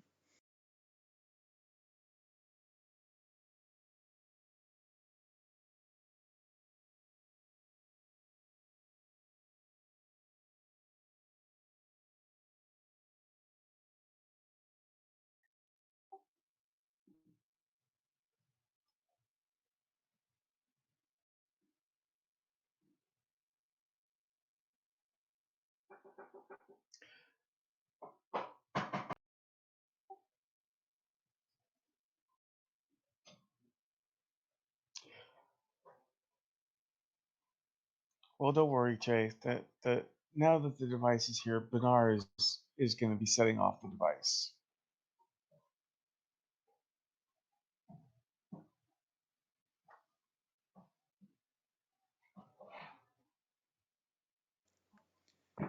That's good. Go home. Family needs you. They need you to look out for them while I'm not there.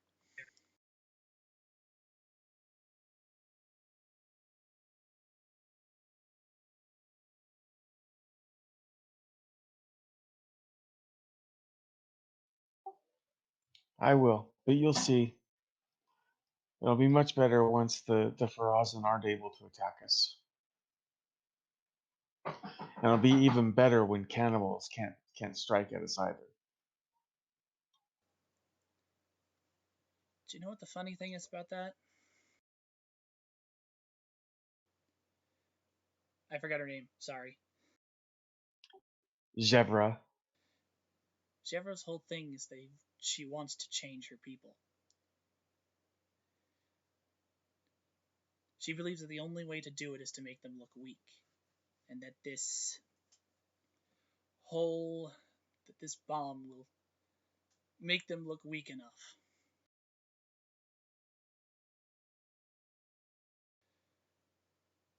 But in the end, it's not going to change anything. Violence only radicalizes. It only escalates things.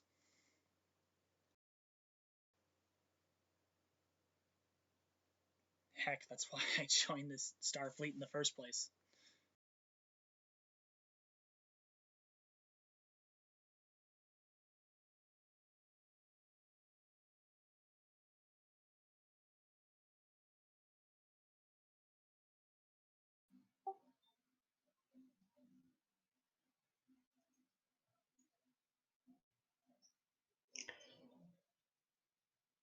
At this point, he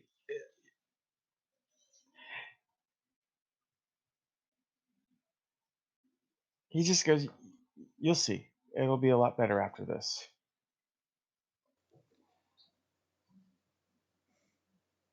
I wish I could believe you on that. But I really don't think it's going to work.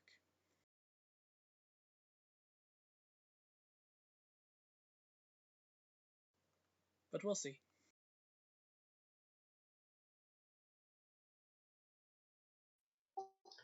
You should probably go back into hiding. You're wanted, remember? No. I have a few more things I need to do, and I'm tired of running.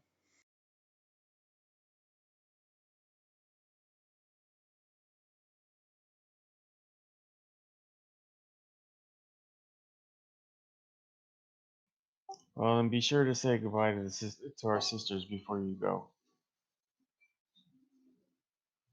I'm sure they'll be happy to see both of us.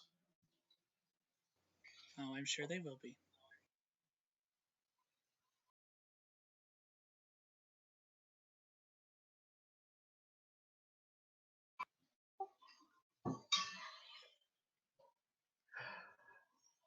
Okay, so where are you going to go after that? Let's go have a menage a trois with a Ractithran. I knew it!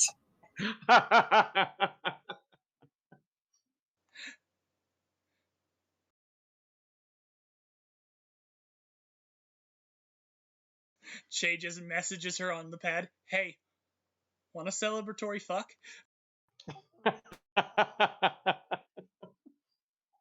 Want to initiate your Maharan? Oh my.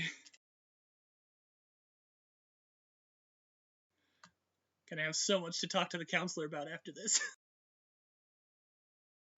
I Yeah. knew it!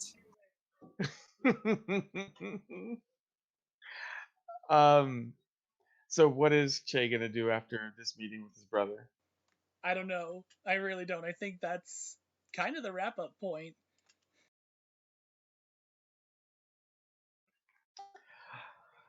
Okay, since Frank is away from the computer, I have to figure out what to do with Nar and Tapan. So they have some screen time.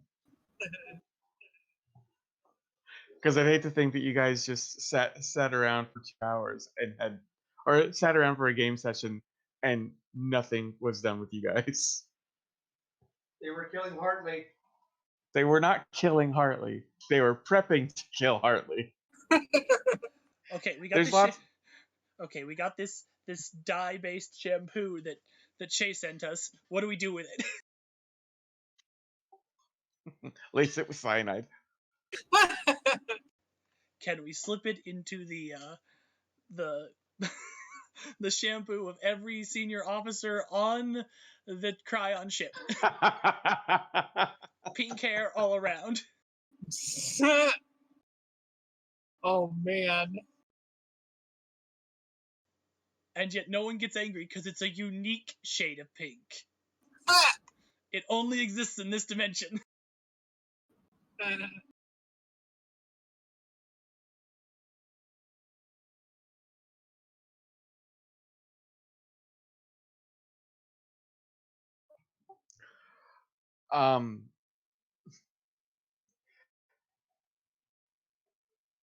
So with Tapan and Nar, I'll say that you guys have been getting reports from the Tempest about updates. Tapan, just so you are aware, they completely gutted engineering and have been rebuilding from scratch. I think Mika might actually still be AFK. Oh, I thought she said she's back. Oh, She no. did. Okay. There's something No, going on I'm sorry. elsewhere. No. I didn't see the BRB again. So that's on me. It is on you. Jeez. And Nar, you were spaced. It's alright. I'll just roll really well on survival. Suddenly, Nar can breathe in space.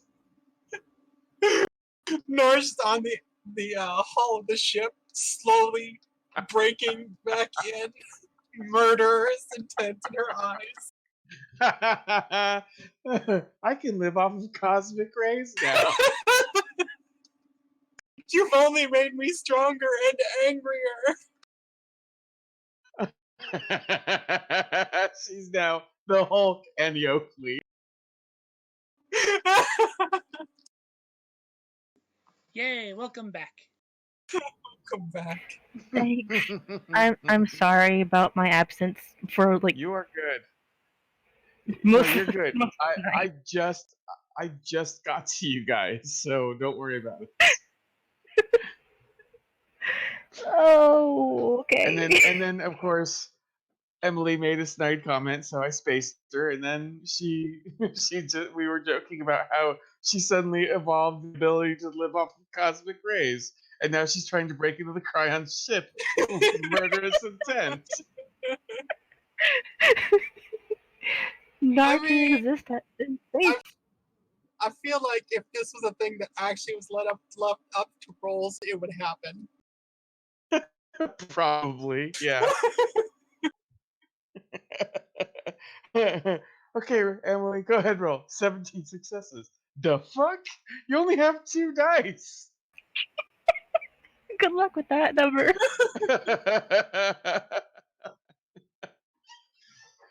And yet, somehow, You still got it. it's revealed in the end that Nar was always secretly acute.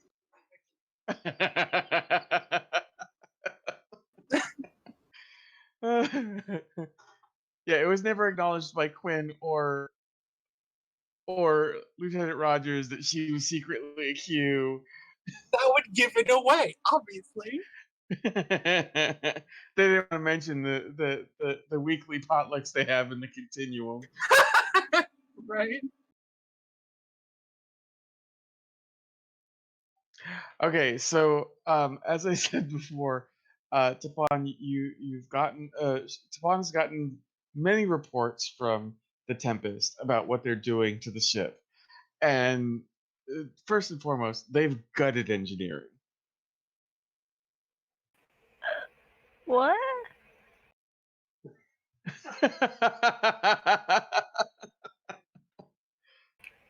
Her eye twitches reading that part.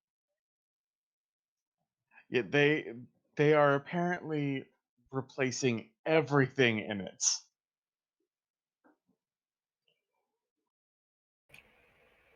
With what? I want to know these things. Well, the Tempest Two hamsters and a giant wheel. I quit.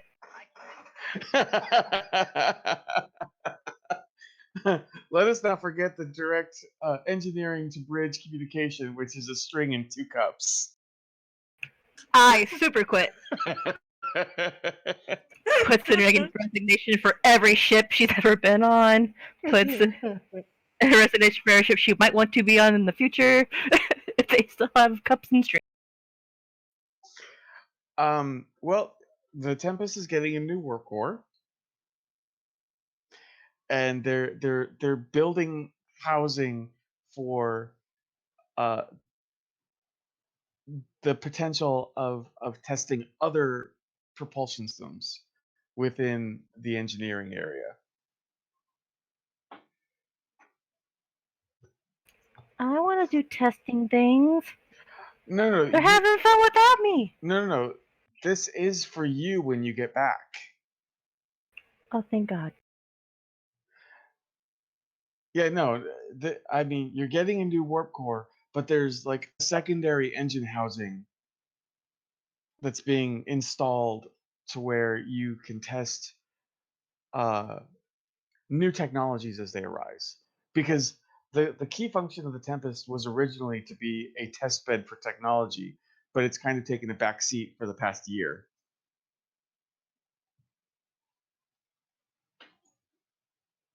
And Tapan's eyes light up like a kid at Christmas. Um, the one of the transporters has been upgraded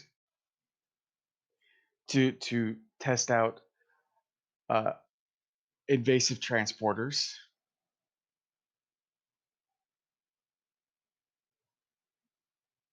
Yay.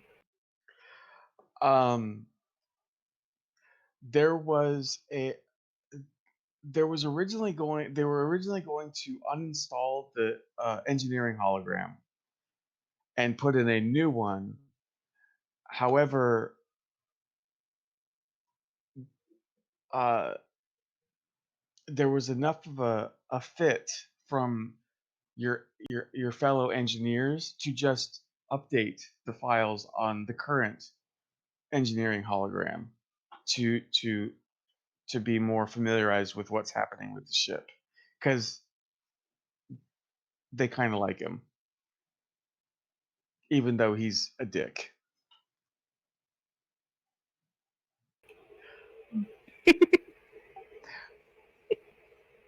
um,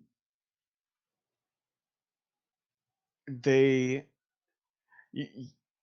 they've unloaded a few new shuttles, um, and they're a new class of shuttle. Sorry, I mean everything on the Tempest is being severely upgraded. You are so looking forward to when the 3 months are up and the ship goes for a shakedown.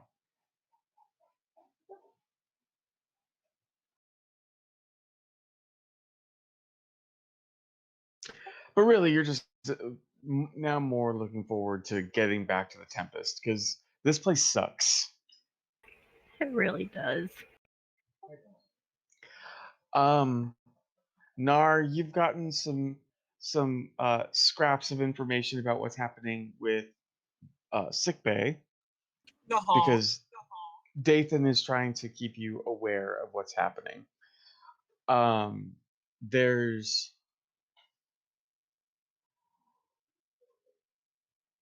more medical staff.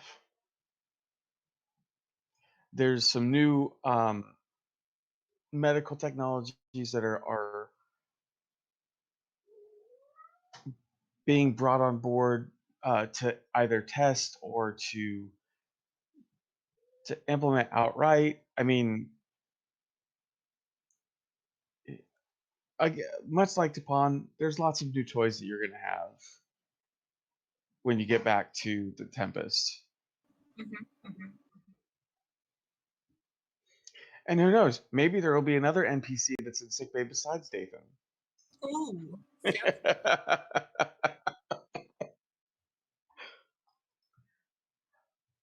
He might have some competition for my best friend now. He'll stab her.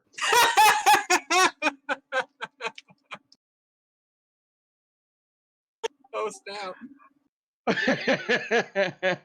I like her a little bit more than you, Jason. Stab, stab, stab. I take it back. I love your moxie. I love your ability to craft shivs out of anything.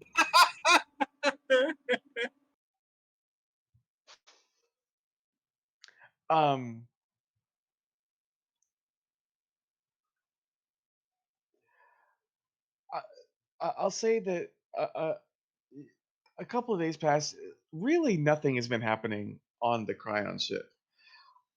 When you are informed that you are to both be ready for transfer off of the Krion ship. Oh, finally. Except not Hartley. Hartley gets to stay.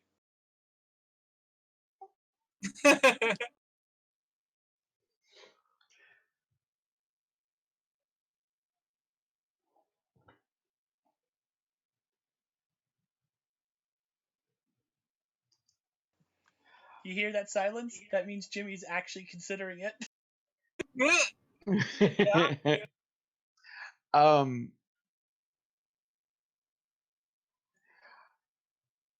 You know what? I think actually Hartley might end up staying on the Krion ship for now. But about a few hours before you two are picked up, you are hailed by the USS Maelstrom.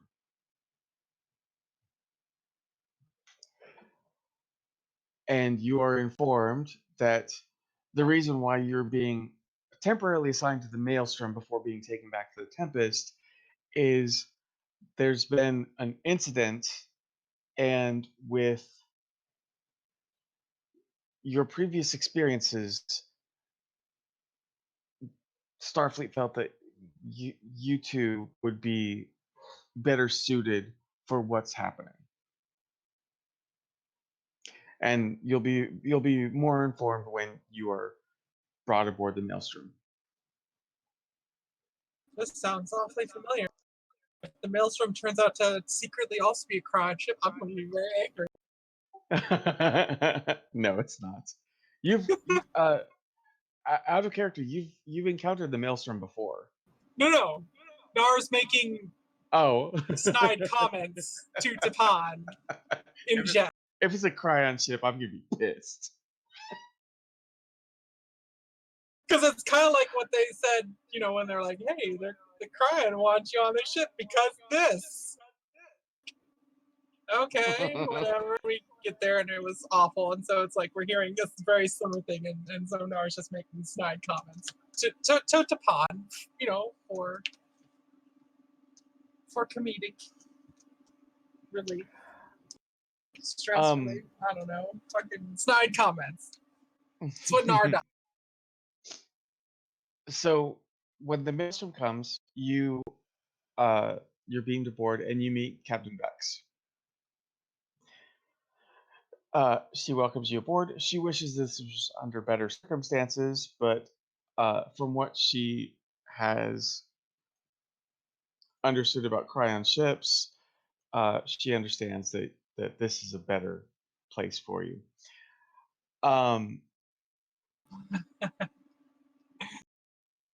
Most certainly, though I do understand. Most of the time when someone needs a doctor, it's never a good circumstance.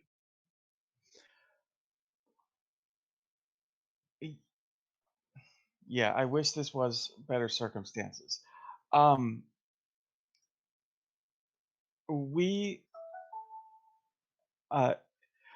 while I show you to engineering and sick bay, I'll explain the situation. So as you're walking towards first sick bay,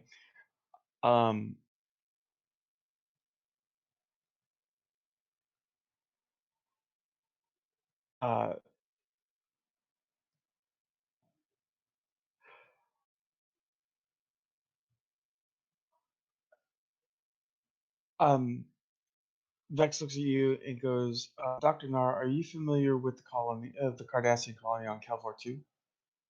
Make up whatever you want, because I have nothing for it. I figured this would just be a good opportunity for you to make something up.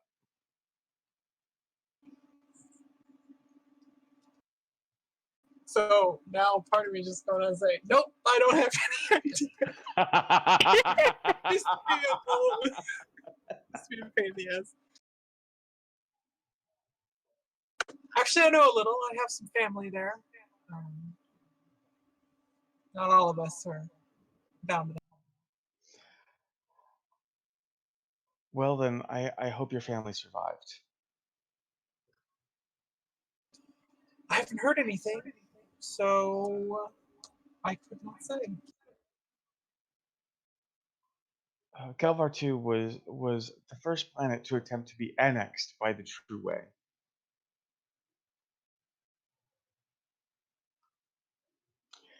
They resisted, and much like what happened with Cardassia, the True Way bombarded Calvar 2. Of course they did. This is strictly a medical relief mission. We're going to be taking on any number of survivors that we can.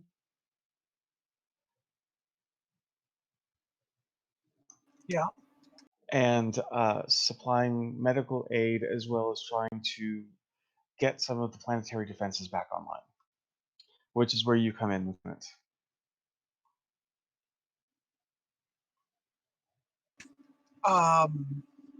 Are there forces currently on the planet, or are we going in after everything's been said? The attack happened 12 hours ago. 12 hours. They left everyone for dead.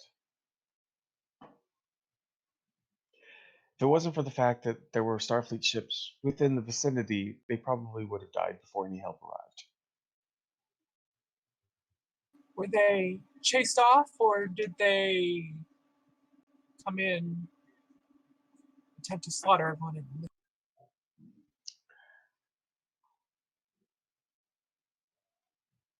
They attacked the planet and left it for dead. It was along the lines of, if we can't have it, the Cardassians can't either.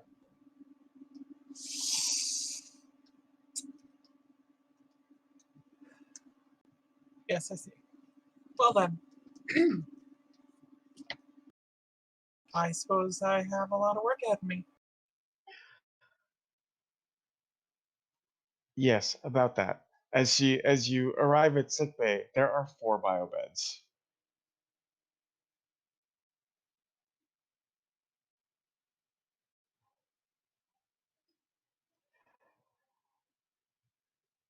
I know you're going to need bigger spaces. Please feel free to use any of the lower cargo bays. Yeah, we're definitely going to need to set up at least a triage center, if not something a little more long-term. I have medical staff here that are under your command. The Maelstrom does not have hollow emitters throughout the ship, so the EMH is strictly for sickbay. That's fine. Also holodeck. If you need to use any holodecks, let me know. That's not a bad idea.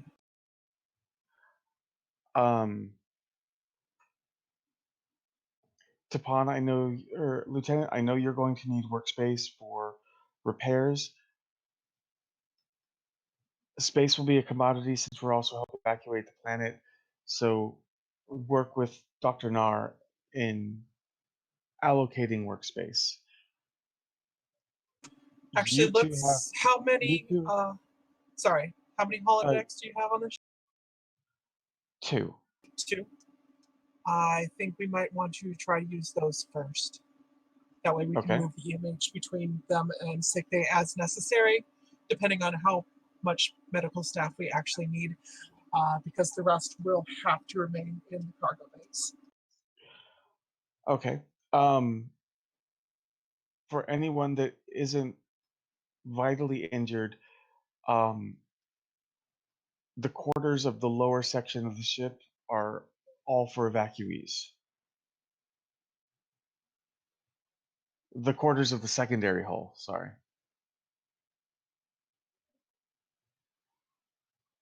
Of course. And worst case scenario, we can, if there are more than what we can accommodate in the secondary hull, we can double people up in the saucer section and use quarters there as well.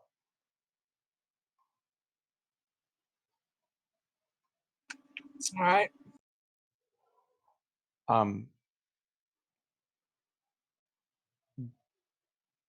Since you are familiar, since you are our foremost expert on Cardassian physiology, you just let me know what you need and I'll get it for you. All right, we'll try to move the worst into cargo bay 1, break it down from there. Actually, no, the worst should probably be in sick bay. All the decks, the equipment will be right there. And the image. Secondary triage sensors should be in the cargo bays with whatever medical equipment you have put in there. We'll need nursing staff, of course. I will get you as many people as I can. Well, anyone with nursing experience will be sent your way. Excellent. Lieutenant Tapan, your main focus is the planetary defenses. Like I said, work with Dr. Nard to allocate some space for you. Again, if you need anything, let me know. I'll get it for you, or let the chief engineer know, because this is your project.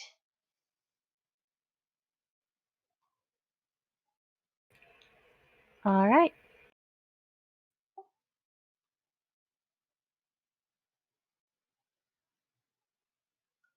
Okay, so you all head towards that colony. I'm just gonna say it's a disaster. I mean, it is literally Cardassia 2.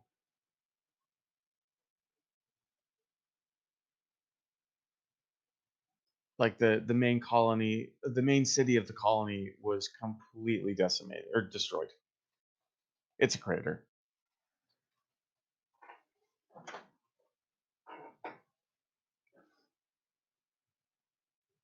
And Emily, I'll leave it up to you whether you want your family to Okay. live. Do we still have people searching, or is this pretty much it? Oh no, the Maelstrom isn't the only Starfleet ship there. Right. No, I guess I'm looking for. But Are they still searching for body or survivors? for yes, they are. Okay. So expect for more to keep trickling in. Yes. Okay. And just so you know, the just so you guys understand the layout of the Maelstrom, I know Mika, you won't get it, but you've seen the quarters on the Defiant, right, Emily? It's been a while. It's the 2 bunk beds, really small Spartan quarters. Right. Sure. Okay, so the Maelstrom is split in half that way. Everything in this, all the quarters in the secondary hull are Spartan quarters. All right.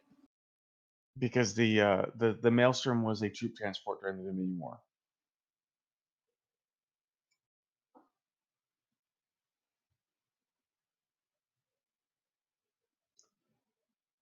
So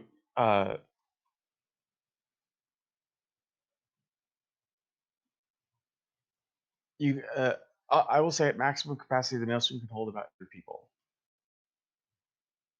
Can hold what? 800 people.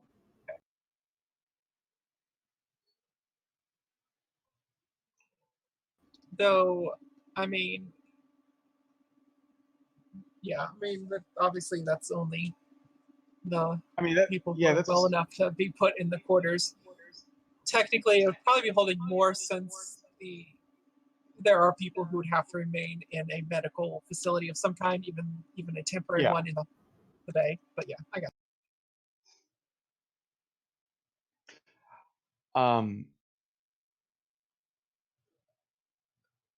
it. Tapad, go ahead and give me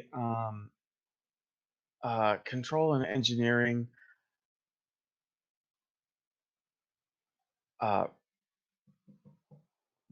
Let me see if you have a focus that you can use.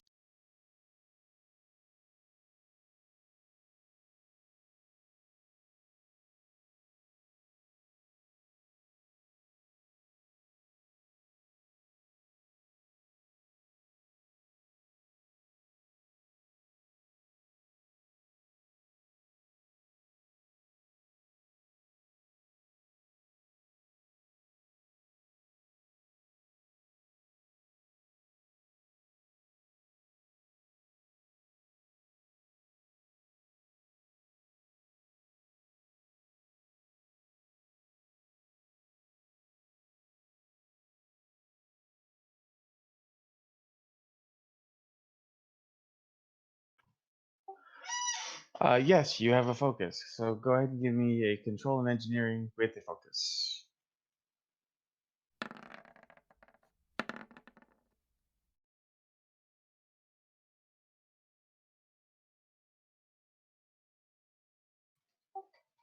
Okay, so you had got 1 spare momentum, and you are able to.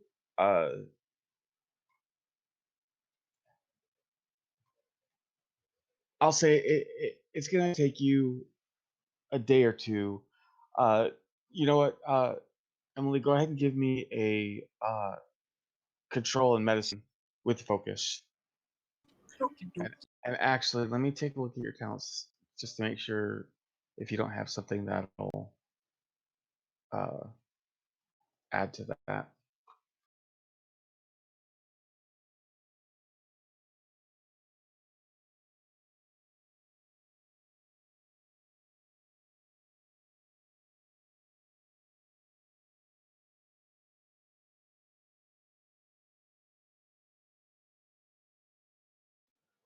Okay, so you have a focus, but I only need 2 successes. It was going to be higher, but you have you have a talent that ignores any complications. Yep. Field medicine is math. Yes, it is. Damn it.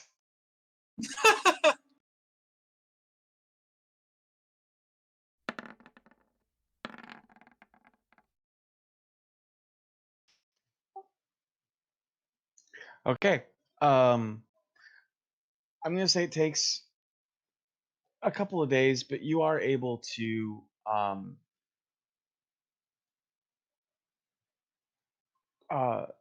a get the planetary defenses back online, and you're able, and Nar, you're able to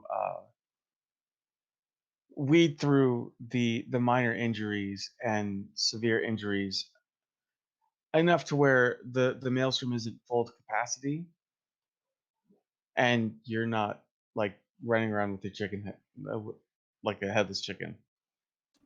Exactly. Nar knows triage.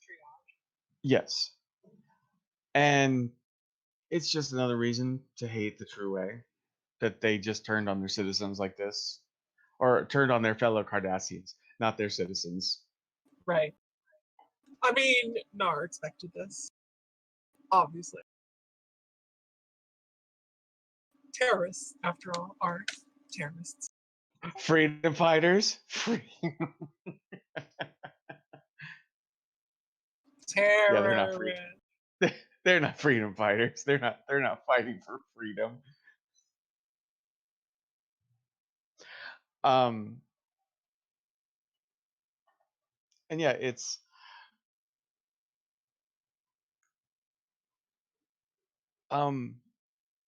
I will say that you probably are both happy to be on the maelstrom, especially with people who actually appreciate your value. Definitely.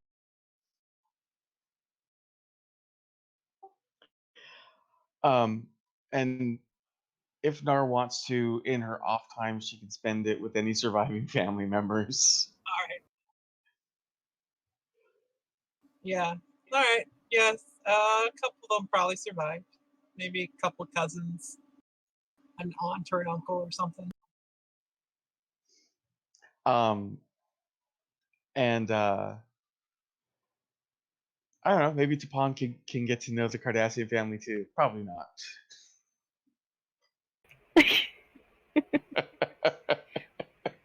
That's up to Nar. Yeah, I know. I mean, if she wants to come along, that's fine. Yeah, I'm sorry I don't have much planned for you guys other than that storm creature thing. That was pretty much it. It's more like Nar's gonna go visit her family. Tapon, don't leave me alone with these people. Follows along. Nara walks in like one of the rooms where the family is, and she's like, "Hello, family." And there's a I lot love of that it's all silence. And then she's like, serious. "This is Tapon. She's my friend, just friend. Though yes, I am And still suddenly, doing." she's my friend, and suddenly Dathan appears and shivs her. Wow. Dathan, I didn't say best friend. God. There goes the engineer. Like I Worst way to die. appreciate the what's the word I'm looking for? Drive, the initiative, but not best friend. You need to like slow it down a little.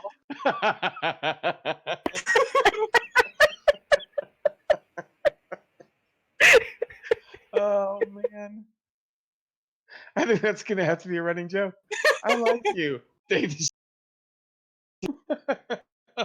And then she'll get pissed at Dathan, and then Dathan will have to die, and then it's a never-ending cycle of killing the crew.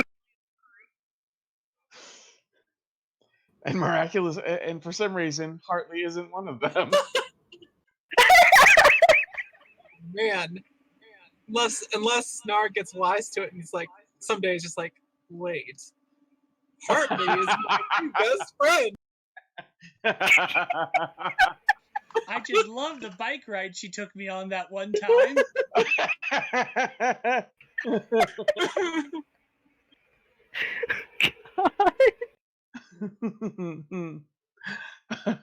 Next thing we just see Dathan riding around the corridors on a bike.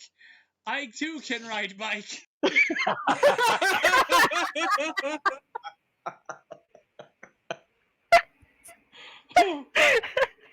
Yeah, like getting back. I imagine, her interactions are probably very businesslike, and she probably is very specific, like, this is my friend and colleague. And she's Just my like, friend. gives them a look. Just my friend. And then she'll just be like, but I am dating someone, and she is not Cardassian, and yes, she is a woman. At which point the And rest just of your family daring them. dies. Just daring them to say anything.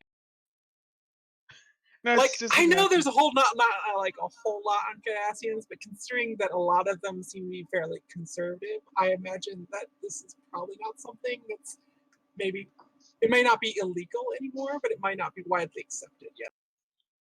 I'm sure it's not widely accepted, especially considering that family is like everything. Right, and she's not going to be producing any children that way, at least not in the traditional manner.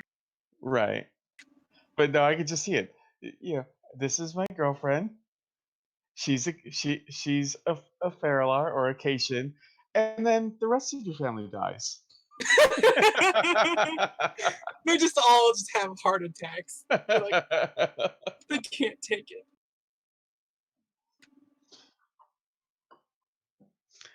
All right, so yeah, you guys are in the thick of it. It's and a lot of the excuse me, a lot of the some of the care packages that were being transferred from Bajor and DS9 to Cardassia, some of them have been diverted here. So after things have calmed down a little bit, there's now there's now a Starfleet presence at the colony. And if you want, you guys can beam down to the surface and kind of help with humanitarian aid down there, because it's like some of the things that were brought were industrial replicators. So it like Nar can take care of the sick down there, while Tapan helps with the manufacturing of much needed equipment. Certainly.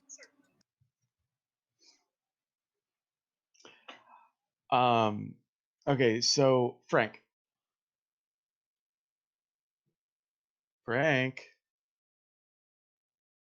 Sorry. Okay, so you are the last thing we need to wrap up for the story.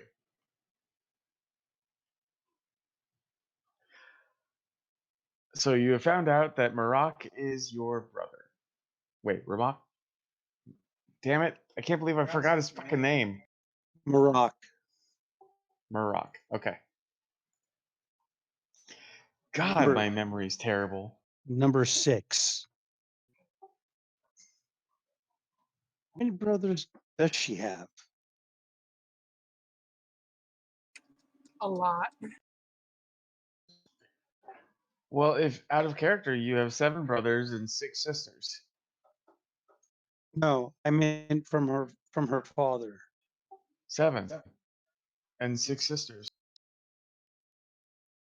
that are Klingon. 7 brothers and 6 sisters. Yep. Yep.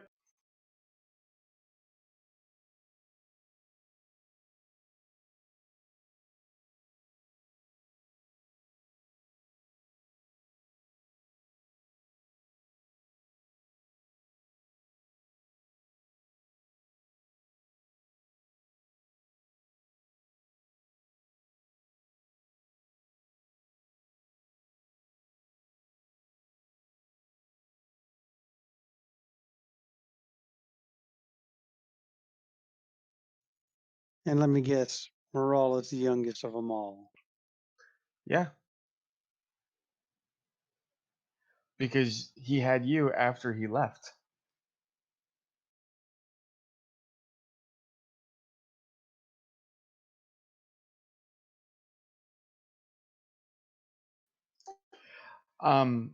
So Kemtar gets a hold of you and informs you of where to meet him.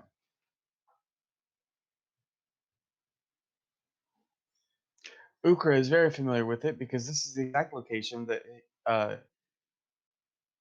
your father met him at.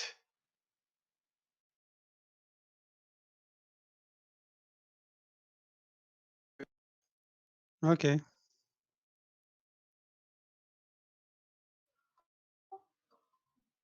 So when you arrive, you see his bird of prey.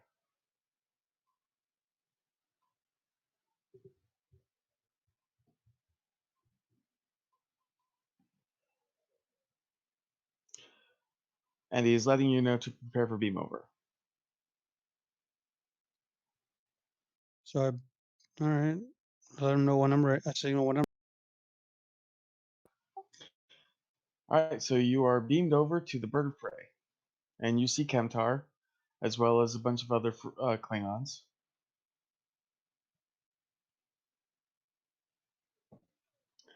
It's good to see you again, sister. Good to see you again, too, brother. I have some news. We need to talk.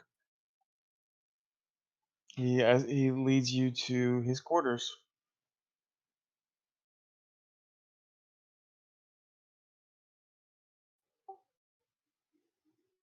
What is going on?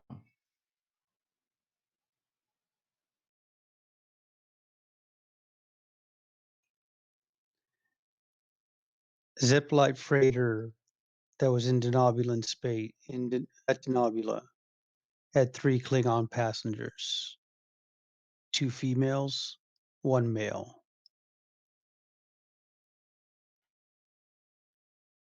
The females have been verified.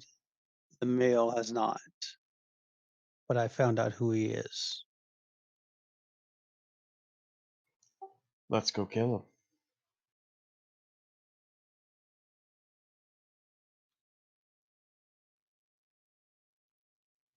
You sure you wanted to kill him?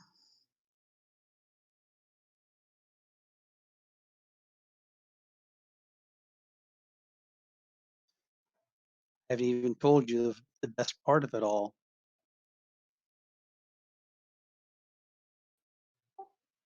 Who was it?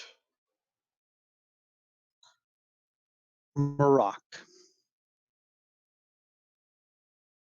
her brother.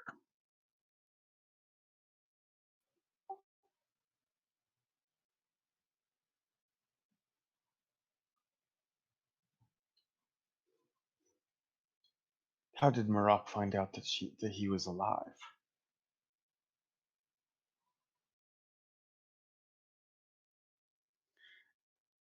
That I don't know. I wasn't able to get anything off of father's communications.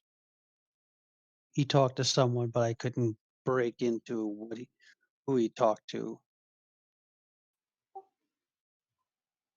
Do you have dates of when he talked to this person? I hand over the pad of the information that I have on it.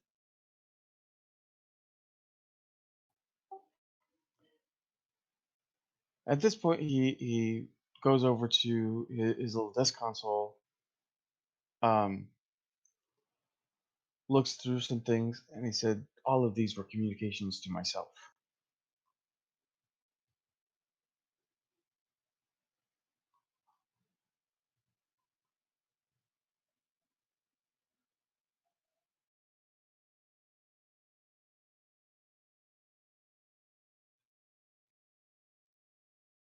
Also, I've been informed that by some Klingon captain that there are people back on the Klingon homeworld rejoicing of our father's death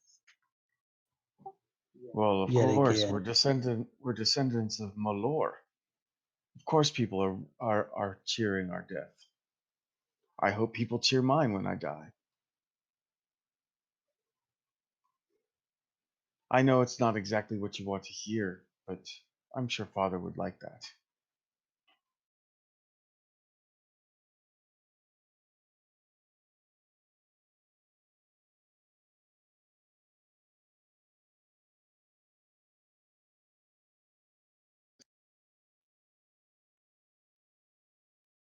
But what reason would Marak have to go after father?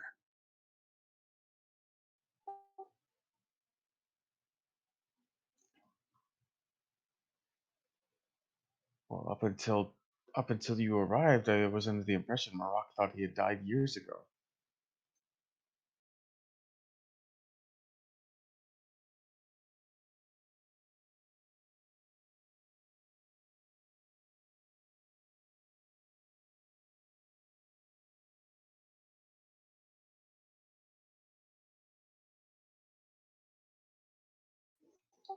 But if he did find out that he was alive, Marak is not the biggest proponent of the Federation. He could have seen Father being on Denobula as a betrayal.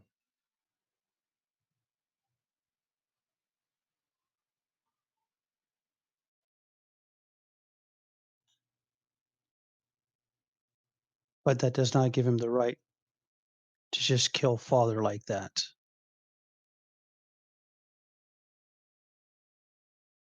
He deserved an honorable death.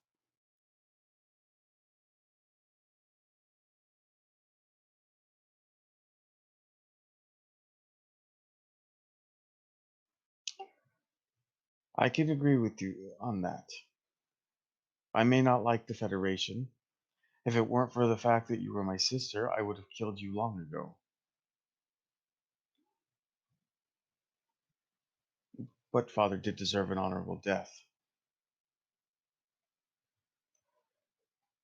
Perhaps Murrock felt that because he was in bed with the enemy, he did deserve such.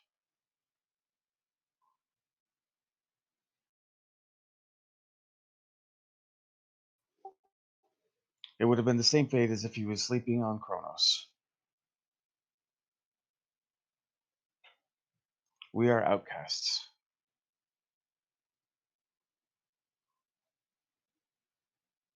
How much support does my brother have?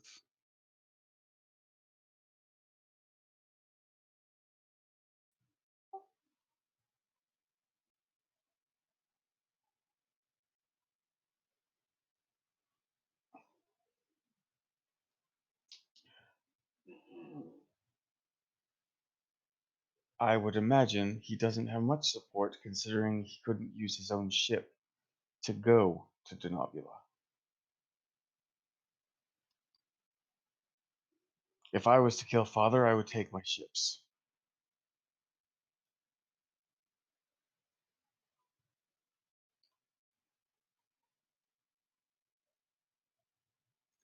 I take it my other brothers and sisters have their own ships.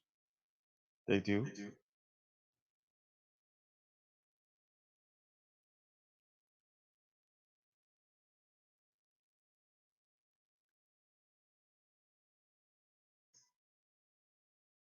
then I take it as a challenge that that one of my brothers would kill our father like this, and I don't think he deserves the ship that he owns.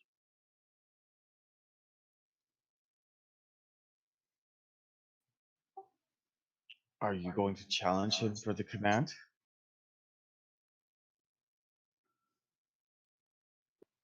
Before you do that, I should warn you, there is no coming back from that.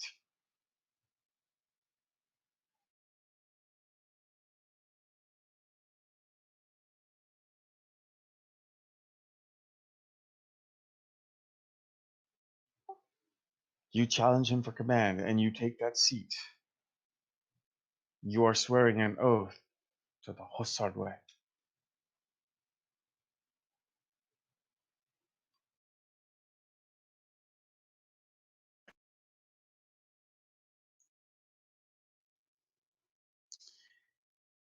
Yes, the captain did tell me about that. If I was part of it, he is my enemy.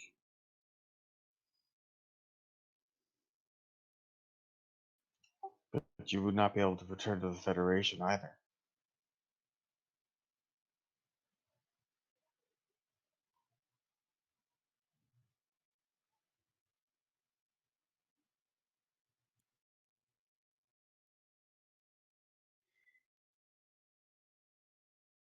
I think in many ways, Father was trying to spare me that.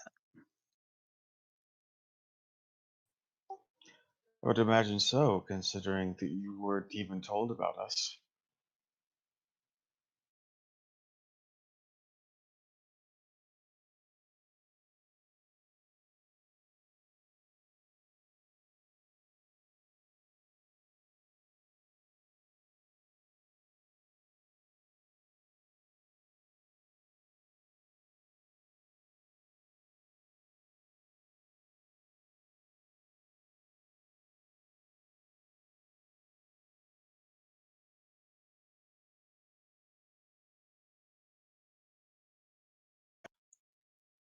You think Maroc deserves a seat?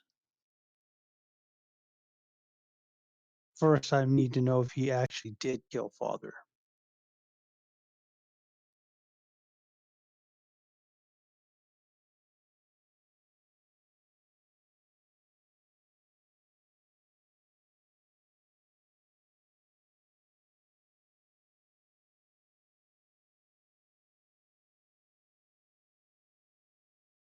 And if he did, what would the rest of our brothers and sisters think? Most already thought that Father would have died.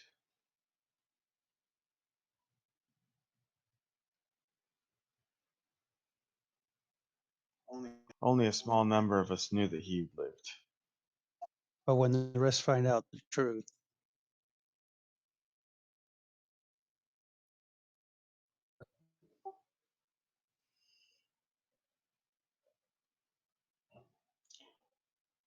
It will be difficult to gauge.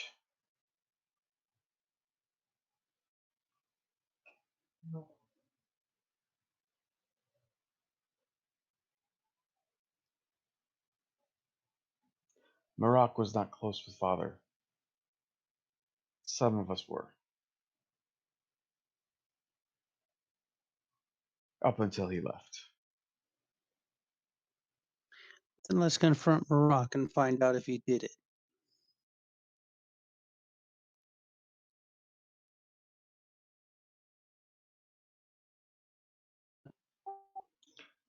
I will do that myself. Remember, sister, you are Starfleet. There is a greater likelihood that your siblings would kill you. Because you are, in their eyes, the enemy. Blood does not matter to them in that regard.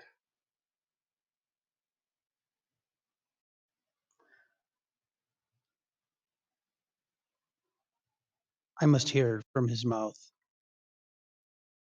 There must be a neutral ground where we can meet.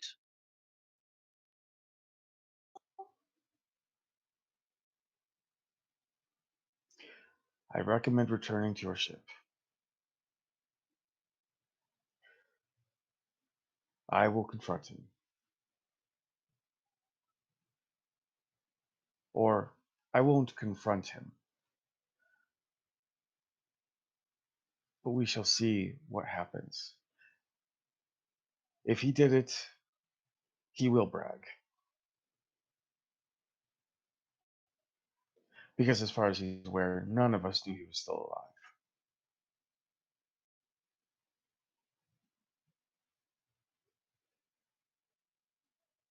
Although he may now know that I knew.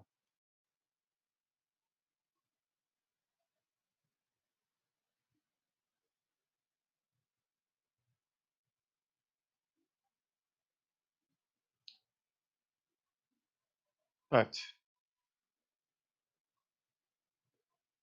when the truth is revealed, I will call for you again. Then your path can be chosen.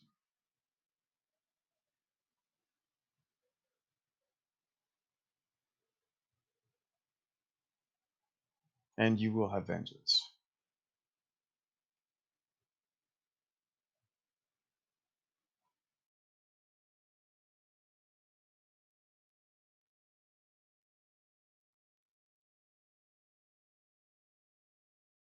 I'll be waiting here.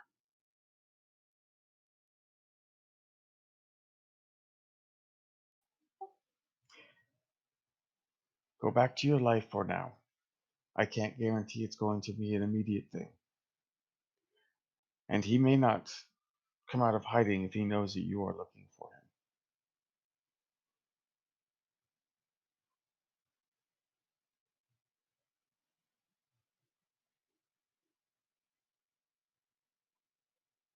I will not leave you out of this.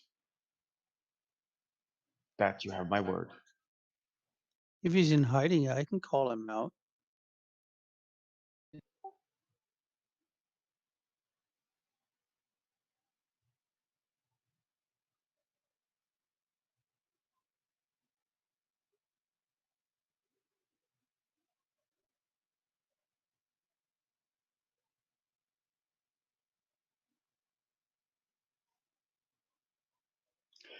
But if you attempt to call him out, you could call out the others.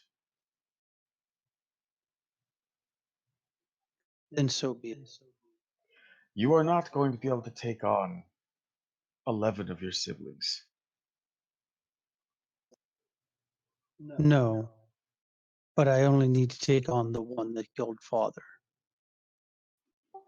After that, But nothing else matters. you calling him out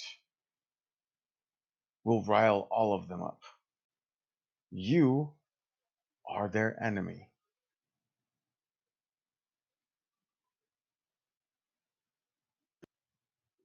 I'm the daughter of our father. Who wears the uniform of our enemy?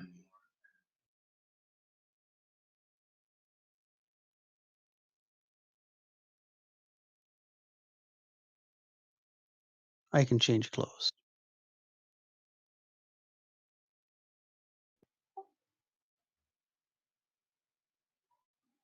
But not the stench of Starfleet.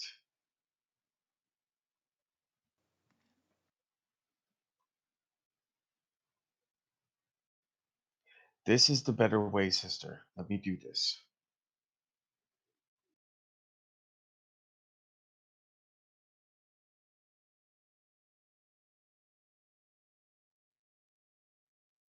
I can't wait, Kemtar.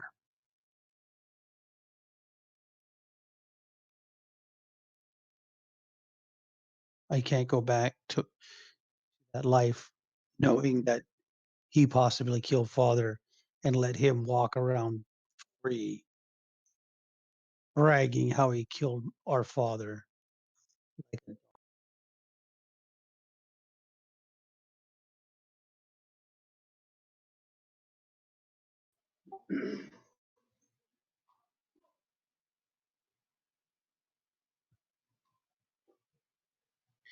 give me an open comm channel. I will call him out. No. There's one thing you need to do first. Become my XO.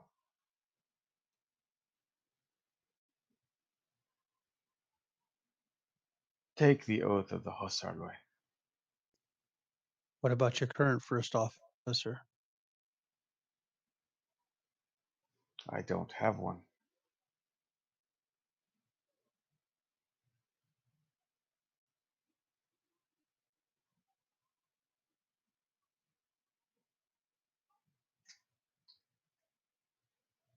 I haven't needed one, but this is a way to get you accepted.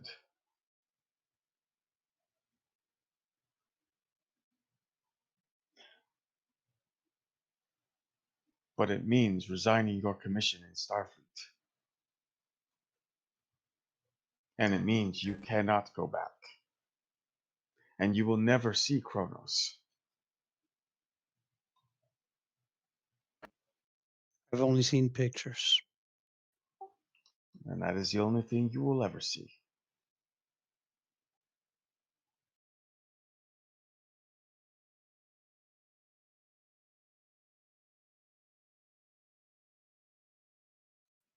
She looks around. Is there a data pad that she can use real quick?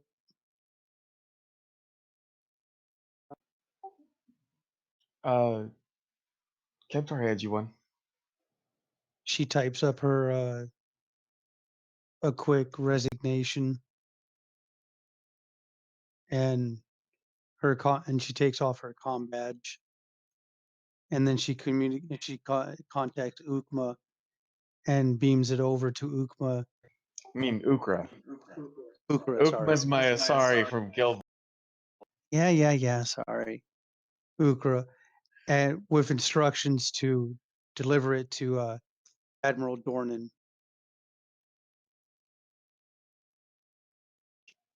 Okay. And also asks and lets Ukra know that she will pay back the 3 bars with the 25% that she owes him.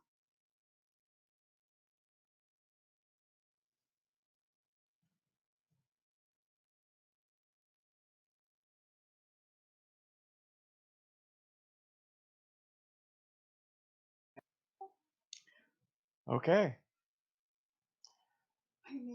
And at this point, this is where we're going to end the adventure.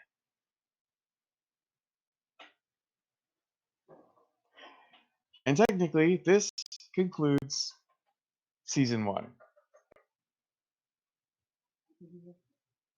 Bum, bum, bum. Conclusion.